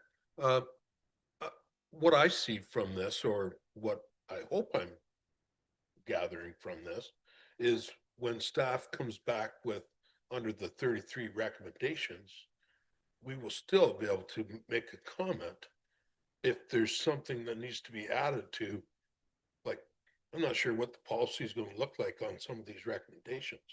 I really ain't. I mean, we're counting on staff to come back with that. And so I hope that them little caveats that we want to see, because I have some as well, but I'm hoping that from all the information that has been gathered before is going to come into some of these policies. So that's all my comments that I would like to say about it is I think we're building on this policy, and if there's issues with when the policy comes back with the whatever staff comes up with the wording, that we can comment on that, and hopefully we want to change for the better. That's what we're looking for, or that's what I'm looking for. So I guess that's my comment. Oh, sorry. Thank you, Deputy Mayor. As I understand it, there are a number of items such as in the technical review where it's suggesting that we're updating our site plan. Obviously that's going to come by way of policy to council to scrutinize and make decisions on with this input in information feeding into it, as well as other information that we hear from residents and such. When I said like staff are moving forward this, I believe, and CO Davis could perhaps clarify, that staff have already started to work through the things that are already achievable, that's within budget, that doesn't require something coming back to council, such as picking up the phone and walking people through the septic inspection program that CO Davis spoke about. That doesn't require council approval specifically, and that's a little deep in the operational side of things for council to get into, of course. But I would expect that anything that requires additional budget, additional resources, or significant, like, or policy, customer service policy updates or something would still come to council. CO Davis? Through the mayor, back to the mayor and the rest of council. Yes, that's exactly correct. So I mean, there's 33 recommendations. Some of them involve policy work. Some of them involve changing business practices. Some of them involve some expenditures related to how we do that. So the next order of business will be for staff to go through this, develop an appropriate implementation plan, bring that back to council for review. There are certainly process changes that don't cost anything that we've already started to incorporate, into our practice, because what is listed in this document is the best practices. That's really where we got them from. So hopefully that answers your question or clarifies. Thank you very much. Were there any other questions? Councillor Watt? Thank you. Yeah, I'd like to receive this as it is, as a living document, kind of like that, until staff has had time to go through it comprehensively and, come back with the policies and like Todd just said, there's going to be policy, there's going to be expenditure, there's going to be, lay that all out for us. And I don't want that all at once. I don't expect that all at once, because this is a big procedure. But our bottom line here right now, customer service, and I know I'm probably going to get shot for this, but there's people right here in this audience that have put a lot of time into this too, to help us get to where we are with this process, speaking with them, stuff like that. So, and this is the first opportunity that they will have to see the recommendations. So I would really like to open, and again, I'm probably going to get shot for this, a couple of weeks of that the people in the public can look over the document and say, hey, this, this could use some tweaking, maybe, or maybe they'll be very, very happy with it. I don't know, but when they've already gone that far to put in the what they have done so far, it'd be nice to let them, get to home base kind of like that and just look over this thing and say, hey, we're good with it, or I'd like to see this tweaked. And not that we're going to do everything they say, but I think it'd be fair to the public to give them the one last shot at the final document and say, hey, we're good with it or we're not good with it, or there's a couple changes we'd like to see if council agrees with it. And, I'd just like to throw that out there. Okay, so Counselor Watt, are you? No, what you were touching on, kind of talked about what's already in the motion, right? So that we're receiving it, that's fine. But that council directs staff to prepare an implementation plan for the recommendations included in the service delivery review for approval. Like that's in the recommendation, and that's what CIO Davis was speaking to create that implementation plan in the next steps. CIO Davis? Maybe I can give you an example that will help you understand what we're proposing. It's no different than in 2020, as I understand it, I wasn't here, but this corporation underwent overall service delivery review. It generated a report with recommendations that were then put into an implementation plan. And if I remember correctly, and Martina has reminded me appropriately, there was over 70 plans, which is a lot. Now, keep in mind, we had 70 recommendations for service delivery review for the entirety of this corporation, and we did a service delivery review for building like the development services team, and there's 33, there's almost half as number of recommendations. That's a pretty weighty amount of work that has to be accomplished. So that's really where we're going as I'm not asking for anything different. I also would say that we brought forward this draft review in June at the June 17th Committee of the Whole. It's been available to the public since then. I will also mention that when the larger organizational service delivery review was complete, I believe there was an implementation, I'm going to call it a committee, Madam Clerk, that helped kind of, I don't know, prioritize or figure out a plan. I remember there was a member of council who may have sat on that. I know it wasn't me, but I believe that it existed. Maybe that's something that this council wants to consider when it comes to implementation to ensure that ongoing work happens. But Madam Clerk, did that exist? Can you chat about that a little bit? Through you, Madam Mayor, I do remember, just off the top of my head without going back and revisiting, we did have a service delivery review committee in general. So there was members of staff and members of council who sat on that. They worked directly with the consultant to work through the data collection, answer questions, provide that type of feedback. And then when the report was done, that committee sat and took all of the recommendations and created almost like a working document. And then we prioritized them in like almost a stoplight methodology, like to let us know what to work on first. And then that committee folded and staff took on all of the different steps. And then we reported to council quarterly on all of our progress. So I think the last time we brought a report was maybe early this spring or late last winter, showing how much we've gotten done. Thank you. Thank you for that reminder on how that went down. So, Councillor Watt, you started making a motion. I don't want to cut you off. I didn't want to put words in your mouth. I just was borrowing from what was already in the draft recommendation in the report.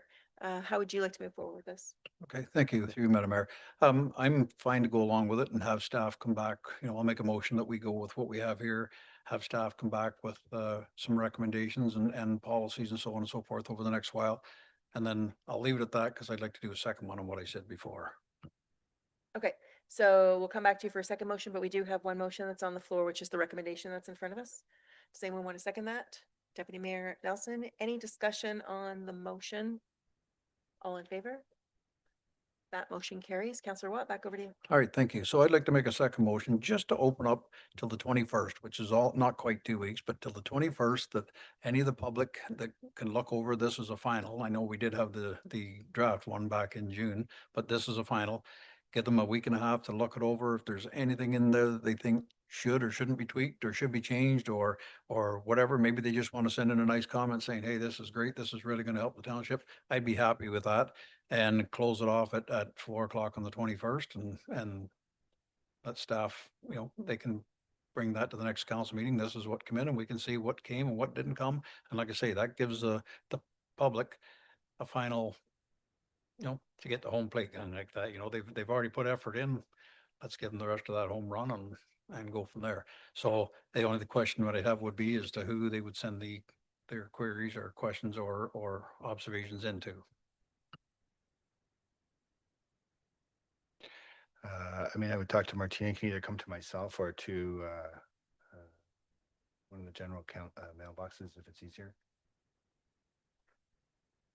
Depends if you want them all listed on a council agenda or not.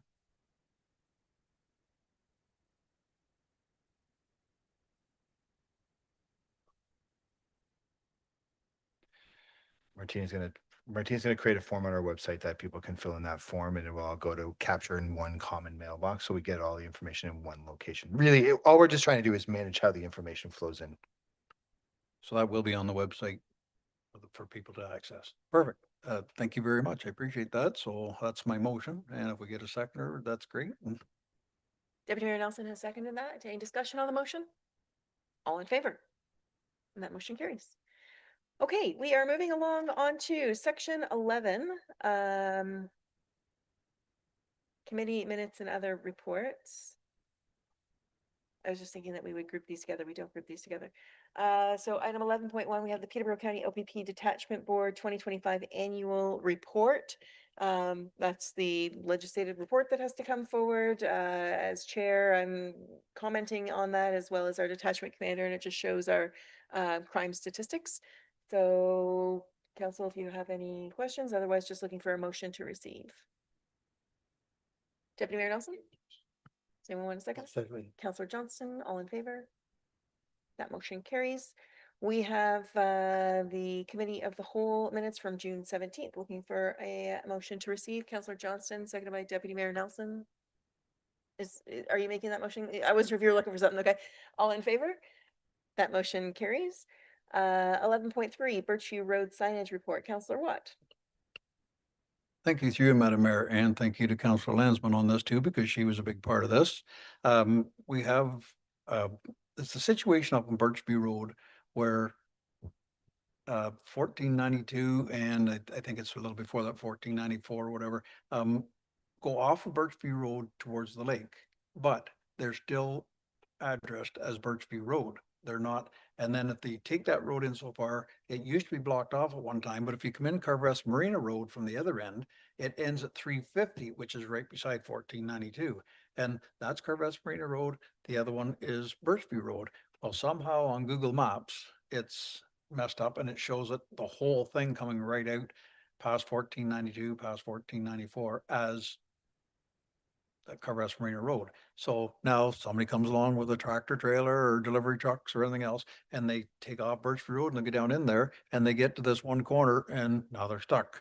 So the people of 1492, they've got a pretty wide laneway at the end. They've had trucks have to back in there. They've had to cut trees down to get people unstuck, stuff like that. And so they put in, I know I've put in, and the township was going to put in a request to Google Maps to fix it. Bing Map is correct. Google Maps is not, and a lot of phones head right to Google Maps.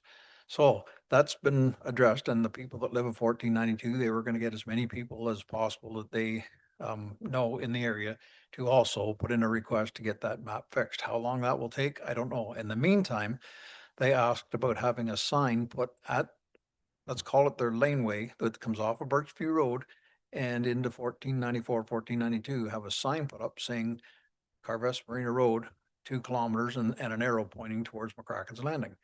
And, you know, I didn't see any signage on that they want, because they're also going to put up signs of their own, kind of like that, in conjunction with our roads department. I know they're going to talk to Jake about what they can and can't do and what's right and what's not. But that sign that is going to be right at Birchview Road in their laneway, let's call it, they have agreed to pay for it. It'll be, from what we're told, no more than $200, but they want to see it before we go ahead and order it. Like, you know, let's send them a picture of it, say, here it is, and this is what it's going to be the cost, and then we'll go ahead and do it. So hopefully that's going to alleviate a lot of vehicles going down there that shouldn't be going down that road because of a map error.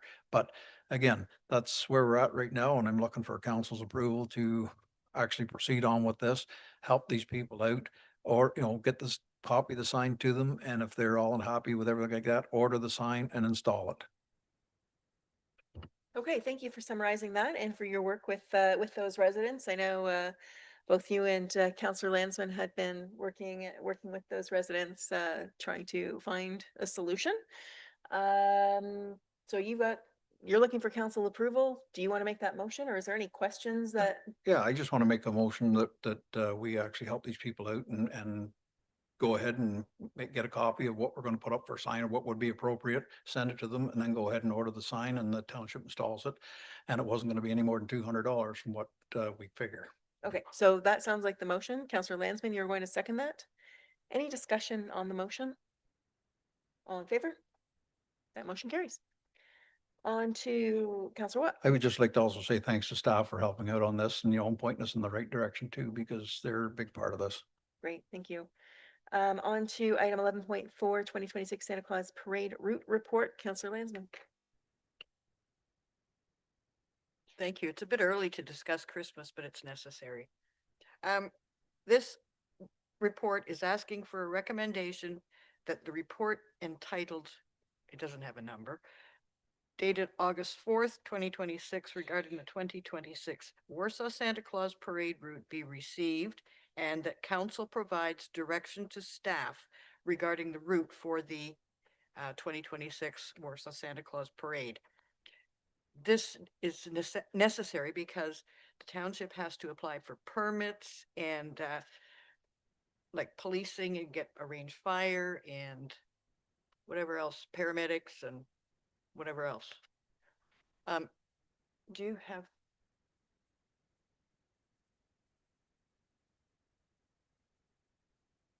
Where is it?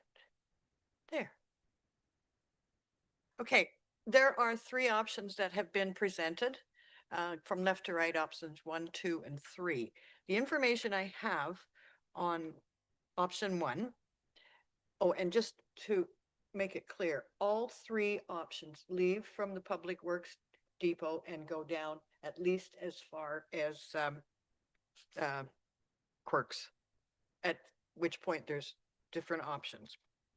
Option 1, the parade will travel directly south on County Road 4, Water Street, merge onto South Street, ending at Millennium Park. And that's where it is. You can see 2 down at the bottom is the township office. The pros of this ensure that Santa on his float will be making a final stop at the Millennium Park. This means Santa will not miss any of the parade routes. No tight turns or inclines. Floats will be able to disperse after the parade along South Street, County Road 38, Ford Street, or Rock Road. With this option, none of the dispersal floats will be on the township's insurance policy and avoid areas with many pedestrians. Any persons on the float can disembark just past Millennium Park or on Ford Street, allowing them a safe route to the post-parade tree lighting ceremony. It encourages parade viewers who would normally view the parade from Peterborough Street to move to Water Street and or South Street.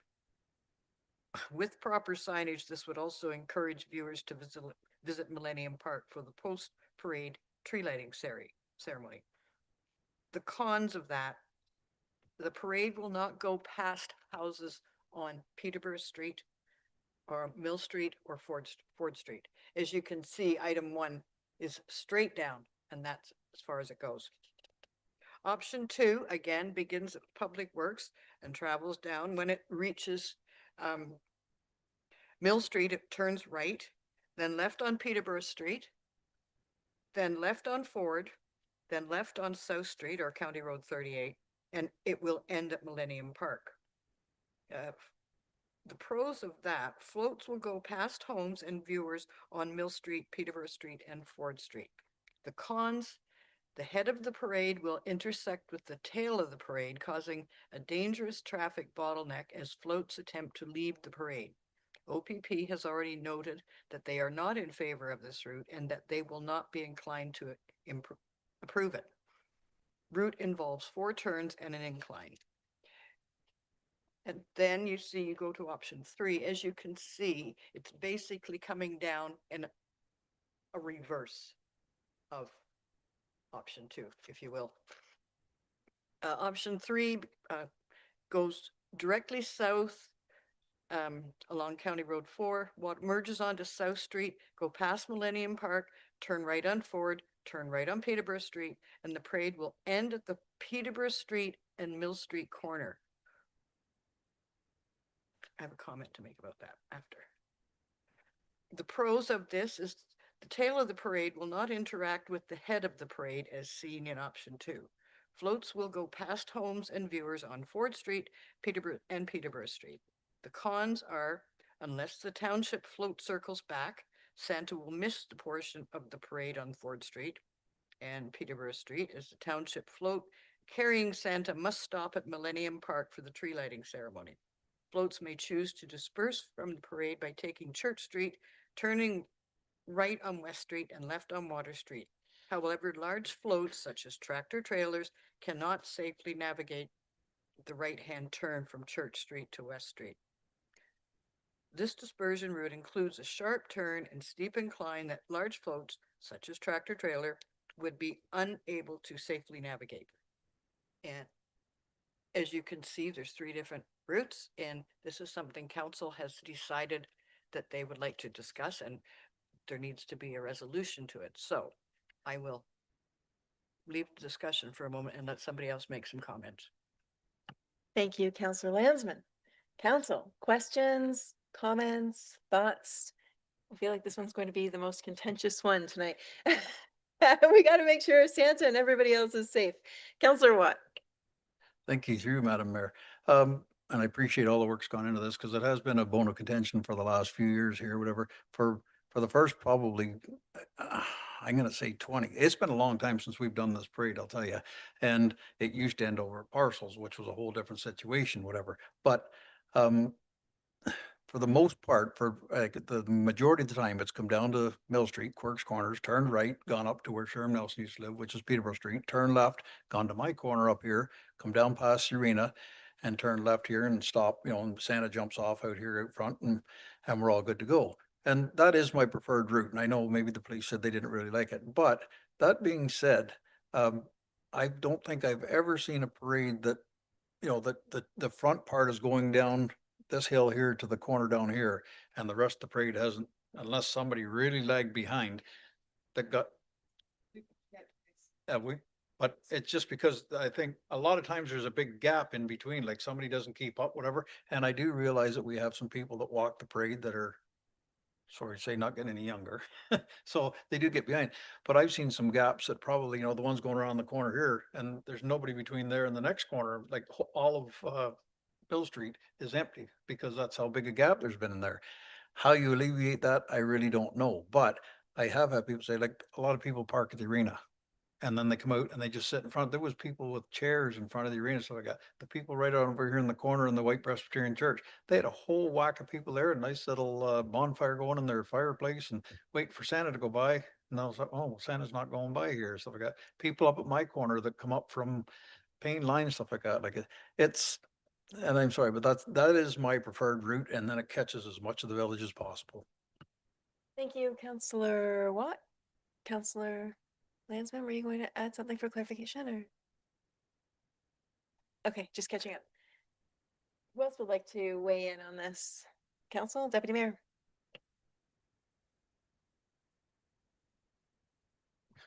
Thanks through you, Madam Mayor.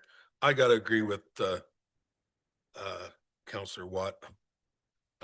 All the years that I've been coming to the Santa Claus Parade and being involved, it's always been, or it just flows better for Route 2, in my opinion. It just flows better. And nobody seems to have any trouble. Maybe that might be a marshal's job, is to, if there is enough floats, maybe to hold the floats back before they hit the next float. I don't know. We could look at different options there, but my preferred route is Route 2. Thank you, Deputy Mayor. Does anyone else want to add? Councillor Landsman. Yes, thank you. Through you, Madam Mayor. Option 2, as you see, goes down that way, and then back up. Option 3 comes down and then goes back up, stopping at Peterborough and Mill Street. That could be exactly a reverse of option 2, because it's the traffic and the volume of traffic is going the same way. So I don't think there's a whole lot of difference between 2 and 3, but I agree with 2. Counselor Watt? Yes, thank you, through you, Madam Mayor. The only difference between 2 and 3 in my mind is in 3, Santa gets off right here, well, then the rest of the parade, like he doesn't get off down at Corks and, at Mill and Peterborough or Mill and whatever the center road is. He gets off here. So anybody that's at this corner or in front of the arena or anything else doesn't see Santa. That's the big highlight of, for all the kids that sit there the whole night, they want to see Santa. So Santa's not going to go all the way around and then back up to the corner up there and then have to walk back down here. Well, where the other way, when it's all said and done, number 2, when it pulls up front of here, he gets off and it's done. Counselor Johnston, who is, I believe, a representative for Santa. Do you have anything you'd like to add? Well, I must say that I like the route 2, but I do know that it's been a couple of years that we sat down on the bottom waiting for the floats to get by. We were actually sitting for, I don't know, it seemed to be a long time. Maybe it was only 2 or 3 minutes. I don't know. But but the thing is, when we did sit there, the people were coming back because not everybody is aware, I don't think, that they can go get a hot chocolate and a donut or cookie or whatever it be. But they were leaving that were already seen the parade and coming back, and the main float was still just sitting there. So if it was policed a little bit better, not by the police, but if it was done better to keep them moving, because for to sit there, all of a sudden it isn't right for everybody to see Santa Claus the second time coming through. So I'm just saying that I like the 2, like for the reason being, it's been there and the people do flock to those other side streets. So I mean, there is quite a crowd there. But I do have a problem with that jam up on the corner there. I don't know how you resolve that, but that's my comment. I'm flexible to anything, except that number 3, I'm dead against it. Thank you, Counselor Counselor Johnston. Counselor Watt? One last, thank you very much, Madam Mayor. Yeah, and maybe we could advertise, I mean, we lots of people come to this, and that's a good point that Councillor Johnson made. A lot of people don't know after the parade that they come back here to the Millennial Park. We have hot chocolate, we have all kinds of cookies and treats and stuff like that are all free. We have gingerbread houses that people here in the township make, and we auction them off, sell tickets, whatever, sorry, for draws. And then that money gets split between the 2, Warsaw School and Douro School, for their breakfast programs, correct? Yeah, so I mean, it's a win-win-win for everything going around, but it's a matter of getting the word out. A lot of people, as soon as they go, oh, we got to go home now, that's it. They don't know. So this is a good thing. A lot more people are watching our videos here. So it's a good thing to promote this and say, hey, when the parade's over, come back here. There's live music, there's food, there's drinks, there's, it's a great time to see all your friends and stuff like that. So it is really nice.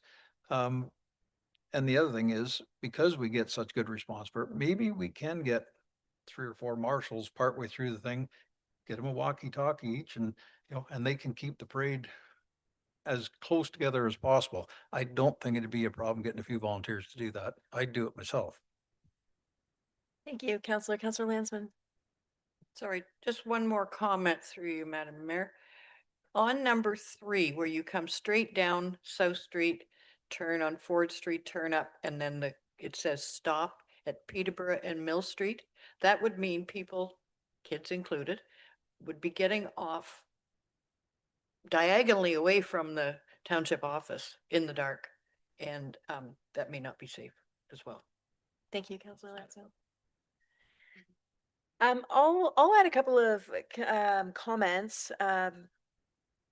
I will preface this by saying I think the parade's fabulous. Every time I come, I'm usually here in the park with the tree lighting and seeing the look on kids' faces. And I use the term kids loosely because it's young and old that really enjoy that sense of community and the cookies and the treats and those who come and participate in that.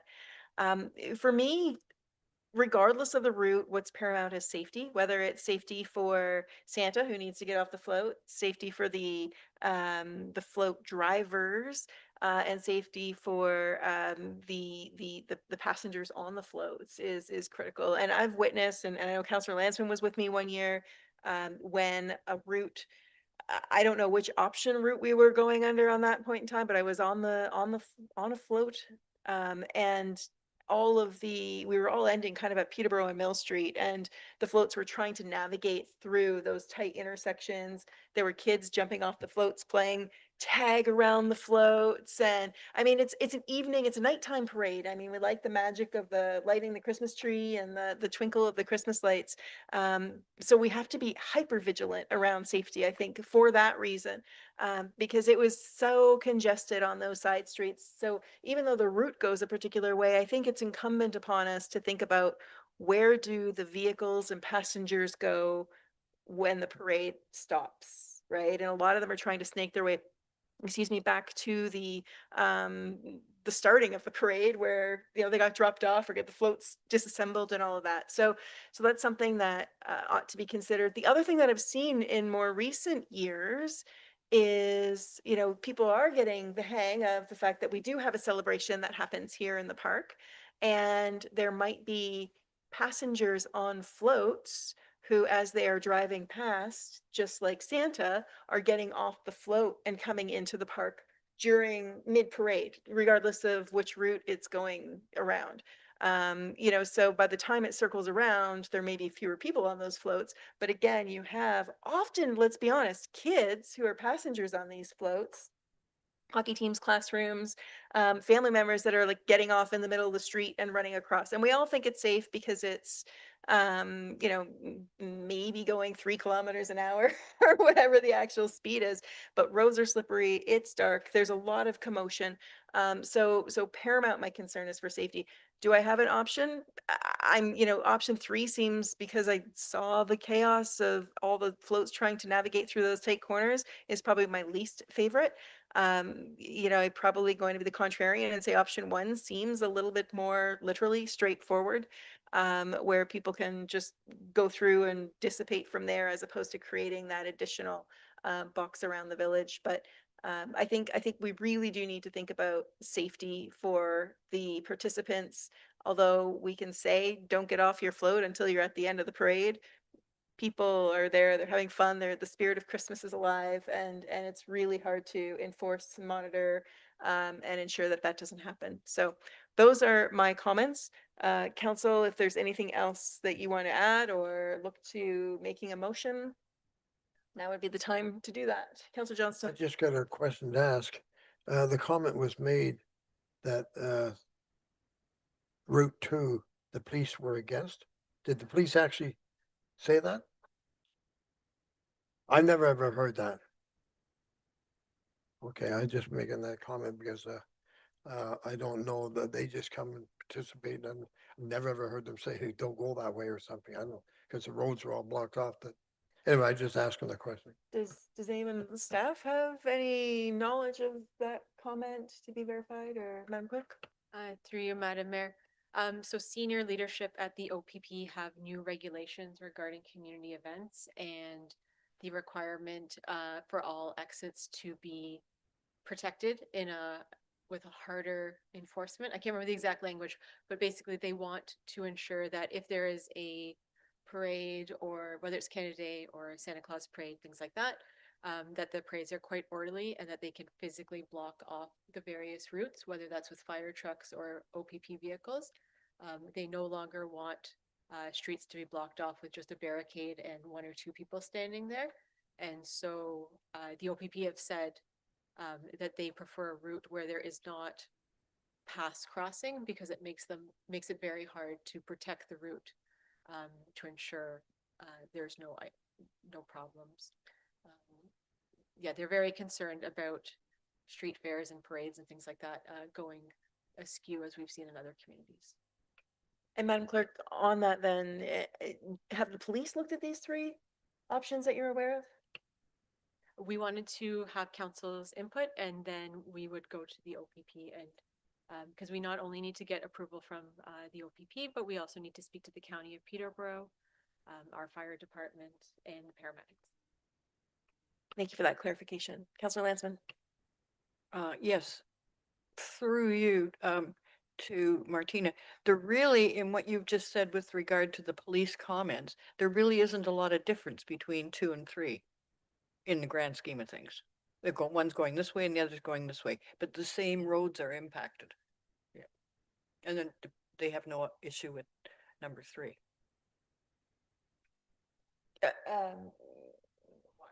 They don't have it, so we believe they don't have issues of number 1, I think, but number 3 is still an issue because you've got the route intersecting the route, so they can't barricade that off. Am I interpreting that right? Again, the police haven't seen it either, so I guess it's hard to say with absolute certainty until they evaluate the route in its entirety. Councillor Watt? Thank you, through you, Madam Mayor. In previous years, I know it's changed the last couple, because I know there's been a block off right at my corner, like right at my angle laneway there, which was never, it was always at Payne Line before, because anybody that come over the hill, they sent them up Payne Line and out Oak Road to hit the County Road 4 again and up the Stony Lake Road. I'm not sure. I know they've been over here by the Legion, stuff like that, but the only way to alleviate that one was and for the half hour that the parade is, they'd have to go down to County Road 38 and 8 and direct traffic that way to go past, which for half an hour is not a big deal. But definitely they used to be up up Payne Line and down Oak Road for years. And then none came down into the village. So, and that fixed this road right here that it didn't get, there wasn't a problem with police. But anyway, we can see what happens, but I think we have to move on. We're catching close to time here, so we still got a ways to go. So Yep. I will make a motion that we go with Route 2. Okay, so Councillor Watt is making a motion that option 2 be selected as the parade route. Would it be fair to say, Madam Clerk, that given the fact that it needs to be evaluated by fire, EMS, police, that something would have to come back to council on that, or no? Through you, Madam Mayor, if it's council's decision for any of these routes to be chosen, I think because we have direction from staff, we could move on this very quickly and get these options out to our various safety partners, which would allow us time to get back to council either the first meeting of September or the 2nd, should we need further direction from council. Okay, that's fair. I just want to not make sure that we're not back to the drawing board, or if we are, where it comes to council. Okay, so we have a motion on the table to move forward with option 2. Does anyone want to second that motion? Councillor Lansman? Any discussion on the motion? All in favor? That motion carries. Okay, we are now moving on to correspondence, action items. 12.1, we have the County of Peterborough request for provincial action on the accuracy of municipal voters list. What would you like to do with this one, Councillor Watt? Receive and support. Okay, a motion to receive and support. Councillor Johnston is seconding that. Any discussion? All in favor? That carries. On to 12.2, the Municipal Finance Officers Association request for the permanent doubling of the Ontario Community Infrastructure Fund, otherwise known as OSIF. Council, what would you like to do with that? Councillor Johnston? A motion to receive. Seconded by Councillor Lansman. Any discussion? All in favor? That carries. On to 12.3, Municipality of Wawa request for more funding for Ontario hospital systems. Council, what would you like to do with that? Motion to receive from Councillor Watt.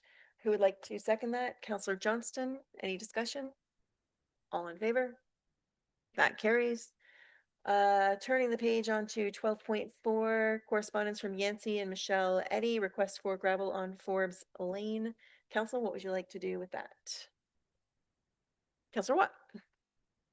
I would just like to receive this for now and maybe put it back to staff and the head of public works.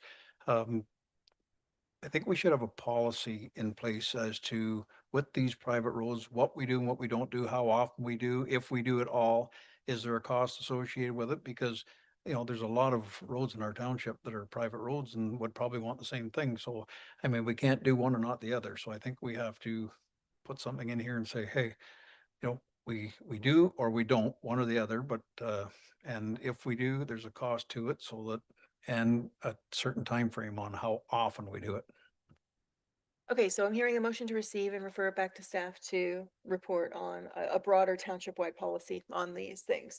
I had hands up from Councillor Landsman and then Deputy Mayor Nelson. Councillor Landsman?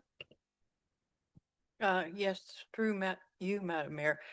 They have received it before and it has been used to work on the driveway with those 5 properties in there. And they did purchase the equipment to do it. And it has, like I say, it has been done before, so, that's all I have to say. Okay, Deputy Mayor Nelson. Through you, Madam Mayor. I don't believe in the past, any private roads. Township does not supply any gravel for private roads.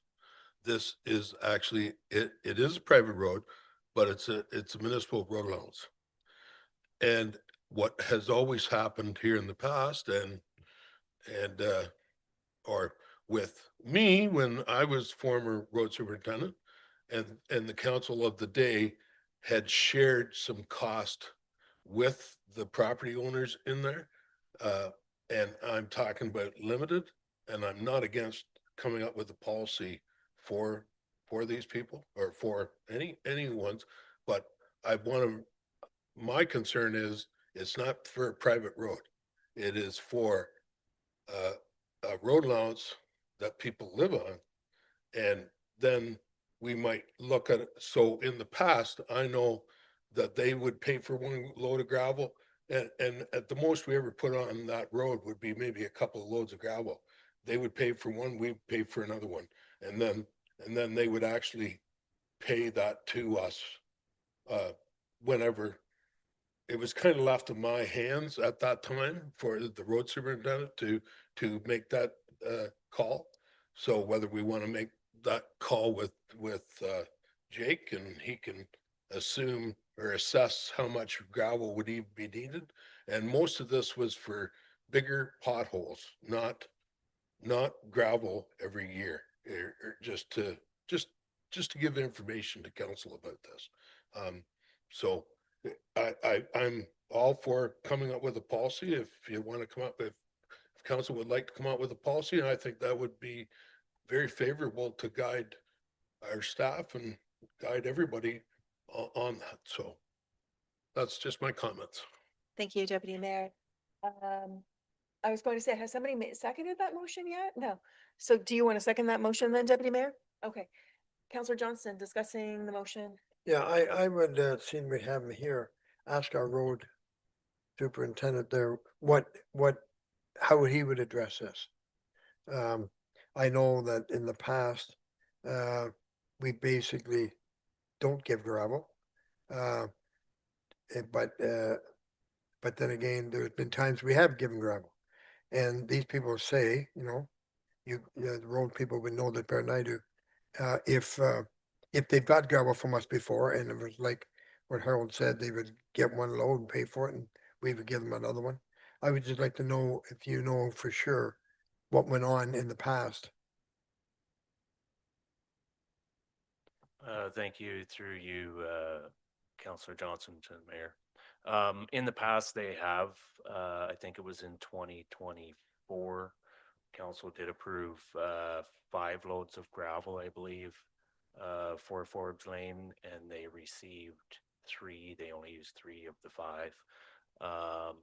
Prior to that, I know the clerk did provide me some information, but I don't have it on hand. There was some sporadic requests throughout previous years as well that council did authorize, but again, it is a council decision. I would caution providing too much regular support, just to keep yourself clear of any legal precautions through down the road that you might be actually maintaining in part or some part of the road. It could be proved that you're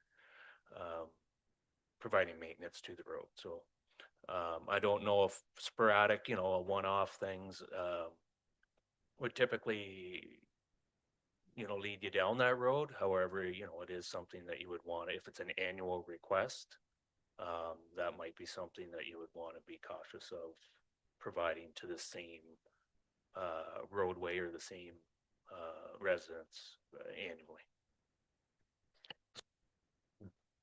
My concern is that we have an awful lot of roads, unopened roads. And, like, where do you stop? I mean, this maybe need gravel, but there's probably some other ones that need a lot more than this. So I mean, that's where I'm coming from. I'm not against giving gravel, 'cause there's a cost to it, and they spread it themselves. But I'm just thinking that, like, it'll come right back and say, bite us and say, like, you give this road it. I mean, our road's a lot worse than that one. So I think what Harold said, that we should send this to the office and let them come up with a policy. I think that's probably our best scenario.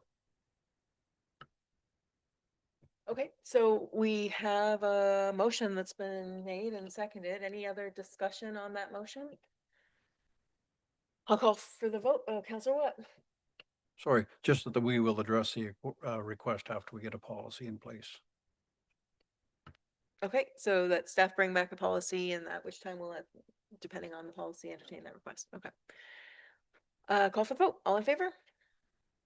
That motion carries. On to 12.5, we have a letter from correspondence from Marilyn Turton, who spoke earlier, a letter in response to the recent comments regarding the special council meeting on June 11th. Council, what would you like to do with that? Councilor Watt? Motion to receive with thanks. Okay, motion to receive. Someone want to second that? Councilor Johnston? Any discussion? All in favor? That motion carries. We are moving down to bylaws. We've got 13.1 and 2 have already been approved earlier this evening. So we're going to move on to item 13.3, which is bylaw 2026-36. And this is to appoint an auditor. Looking for a motion. I'll make that motion. Councilor Johnston.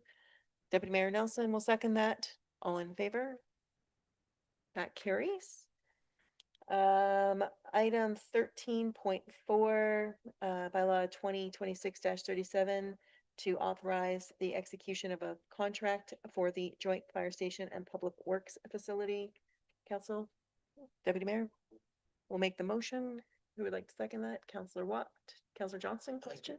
To the chair, just got a question, like, we're going to authorize that contract, but is there any time that I mean, they well know it now that we'll be doing this, but where they're going to come back with some drawings and some suggestions of what's going to go on here? I mean, we did talk about maybe even having a public meeting to let people see what's going to go on. So I'm just wondering if there's any timeline that we're given to them to respond back to us. CAO Davis? Through the chair back to Councilor Johnson. Certainly, we've talked with the design builders about producing some drawings and making them available to council and the public. We're hopeful or we anticipate that those will be available to the public in early September. We already have first round of drawings is complete, and they're working on some revisions to make sure that everything fits in the building okay. So that should be available in the near term. Councilor Watt? Thank you, through you, Madam Mayor. After that meeting, and Councillor Johnson did ask, and so did some of the members of the public asked about drawings, stuff like that. When I got home, I actually looked up what a request for proposal, was it request for proposal for a design build actually meant. And we put out the parameters that we want. So, we give all the things out in our tender, and the people that bid on it bid on to what we are asking for. That's how they do it, like that. And then they come back with a price for us. So based on what we have asked for, they come back on a price. And then it's said after that, if whoever gets awarded the contract, then in 4 to 6 and outside 8 weeks, then they come back with an actual design. They don't come up with a design right away because they don't want to spend all kinds of money on something that they are probably, 1 in 10 of getting the contract kind of got. So that's what it said. You never, it specifically said right, out, you don't get plans right off the start. Once the contract's accepted, then they come back with a set of plans after, like I say, 6-8 weeks for the township to look at. And once we look at them, if there's any discrepancies, if there's anything that doesn't add up to what we asked for, it gets fixed or whatever, or they're out the door and we get somebody else. But that is the way that it said that it works. You don't just, they don't all come in with a set of plans saying, hey, this is what we're going to do for you. They base their proposal on what we requested. And that's right in the Ontario Builders Association. Thank you, Councillor Watt. So the bylaw, I believe, had been moved and seconded. And that again is item 13.4. Call for the vote. All in favor? That motion carries. Item 13.5, the bylaw 2026-38 to authorize borrowing for the joint fire station and public works facility. Looking for a motion on that. Deputy Mayor, seconded by Councillor Landsman. Any discussion on that one? All in favor? That motion carries. We have no reports derived from previous notice of motions. There's no notices of motion posted on the agenda. Does anyone have a notice of motion? So I do have a notice of motion that I will read. It's not for debate. It's just to introduce. I will rescind the chair to the deputy mayor while I proceed with that. I'll just go ahead and read it because I've got my mic on. Sure, Madam Mayor, go ahead. You have the floor. Thank you. Whereas the Township of Douro-Dummer has been contracting out the service of curbside garbage collection for decades, and whereas the Township is in contract with Waste Connections Canada until December of 2026 for curbside garbage collection services, and whereas the Township has been receiving complaints from residents regarding curbside garbage collection and has been receiving a lower level of service in 2026, and whereas invitations sent to Waste Connections Canada for a meeting with township staff at the direction of council have been ignored, and whereas the township will be procuring a new contract for curbside garbage collection to begin in January 2027. Therefore, be it resolved that the service and complaint history of any company placing a bid will be closely scrutinized in the selection process. So again, I'm just reading that out. No debate, no discussion. It doesn't get seconded at this point in time, and it'll be on our next agenda. Mr. Chair, I'll take it back over from you. That was short-lived. Thanks. Thank you. Councillor Johnson. Through the chair, I just got one question to ask. Somehow, I think we've got to send a letter to MTO about the road on number 20, Highway 28 at Leahy's Farm there, at the food store there. We've got to we've got to look at that. They've got to look at it more serious. Like we need a caution light or something there. Like there's been accidents and there's going to be an awful lot more. The traffic is heavy, especially on weekends and holidays and that. And it's dangerous. It's dangerous for people trying to pull out and people trying to pull in, people crossing the road. I think we got to do something, and they've got to help us out to do something on that road at that corner. So I would like somehow that whoever send a thing to the MTO and tell them that they've got to take another look at this corner. Councillor Johnson, I appreciate your sentiment, and you're probably maybe one meeting ahead of us on this one. So what I would ask, myself and all of the mayors who have Highway 28 running through their municipality from Highway 7 all the way up to Bancroft, have been sitting on a committee for 2 years to work as a collective. And just a few short weeks ago, I met with the group met, detachment commanders met, and the MTO all met. And there's a report that's forthcoming that I'm going to be bringing to hopefully the next agenda. I'm just waiting for the MTO to send through the final pieces on that. So we can have a more fulsome and robust conversation about it at that time. If you're willing to wait, it's certainly something that myself, the warden, Mayor Senes, and the other mayors, but the three of us in particular have flagged for our mutual residents. Well, comes right down to it. I don't mind waiting, but it's just an accident waiting to happen, like You're right. a death waiting to happen. Anyways, it's been looked after. I appreciate that. And also noting that we still need some more signs of slow moving vehicles, right through number Highway 28. All right, thank you. So with that then, seeing no further notices of motion, are there any announcements? Counselor Watt? I'll steal from Counselor Johnson here. Wednesday night's cruise night for Warsaw Lions over here in the Lions Park. You don't have to have a car. It's also an open barbecue. There's hamburgers, sausages, pea sandwiches, pies, and drinks. So like anybody, bring the family out. It's good. And if it's your turn to cook, hey, bring the family out. That's what I do. Anyway, I just want to throw that out there because every penny the Lions gets goes back into the community. So it is a good venture and we need more cars coming out every Wednesday night, starting at 5.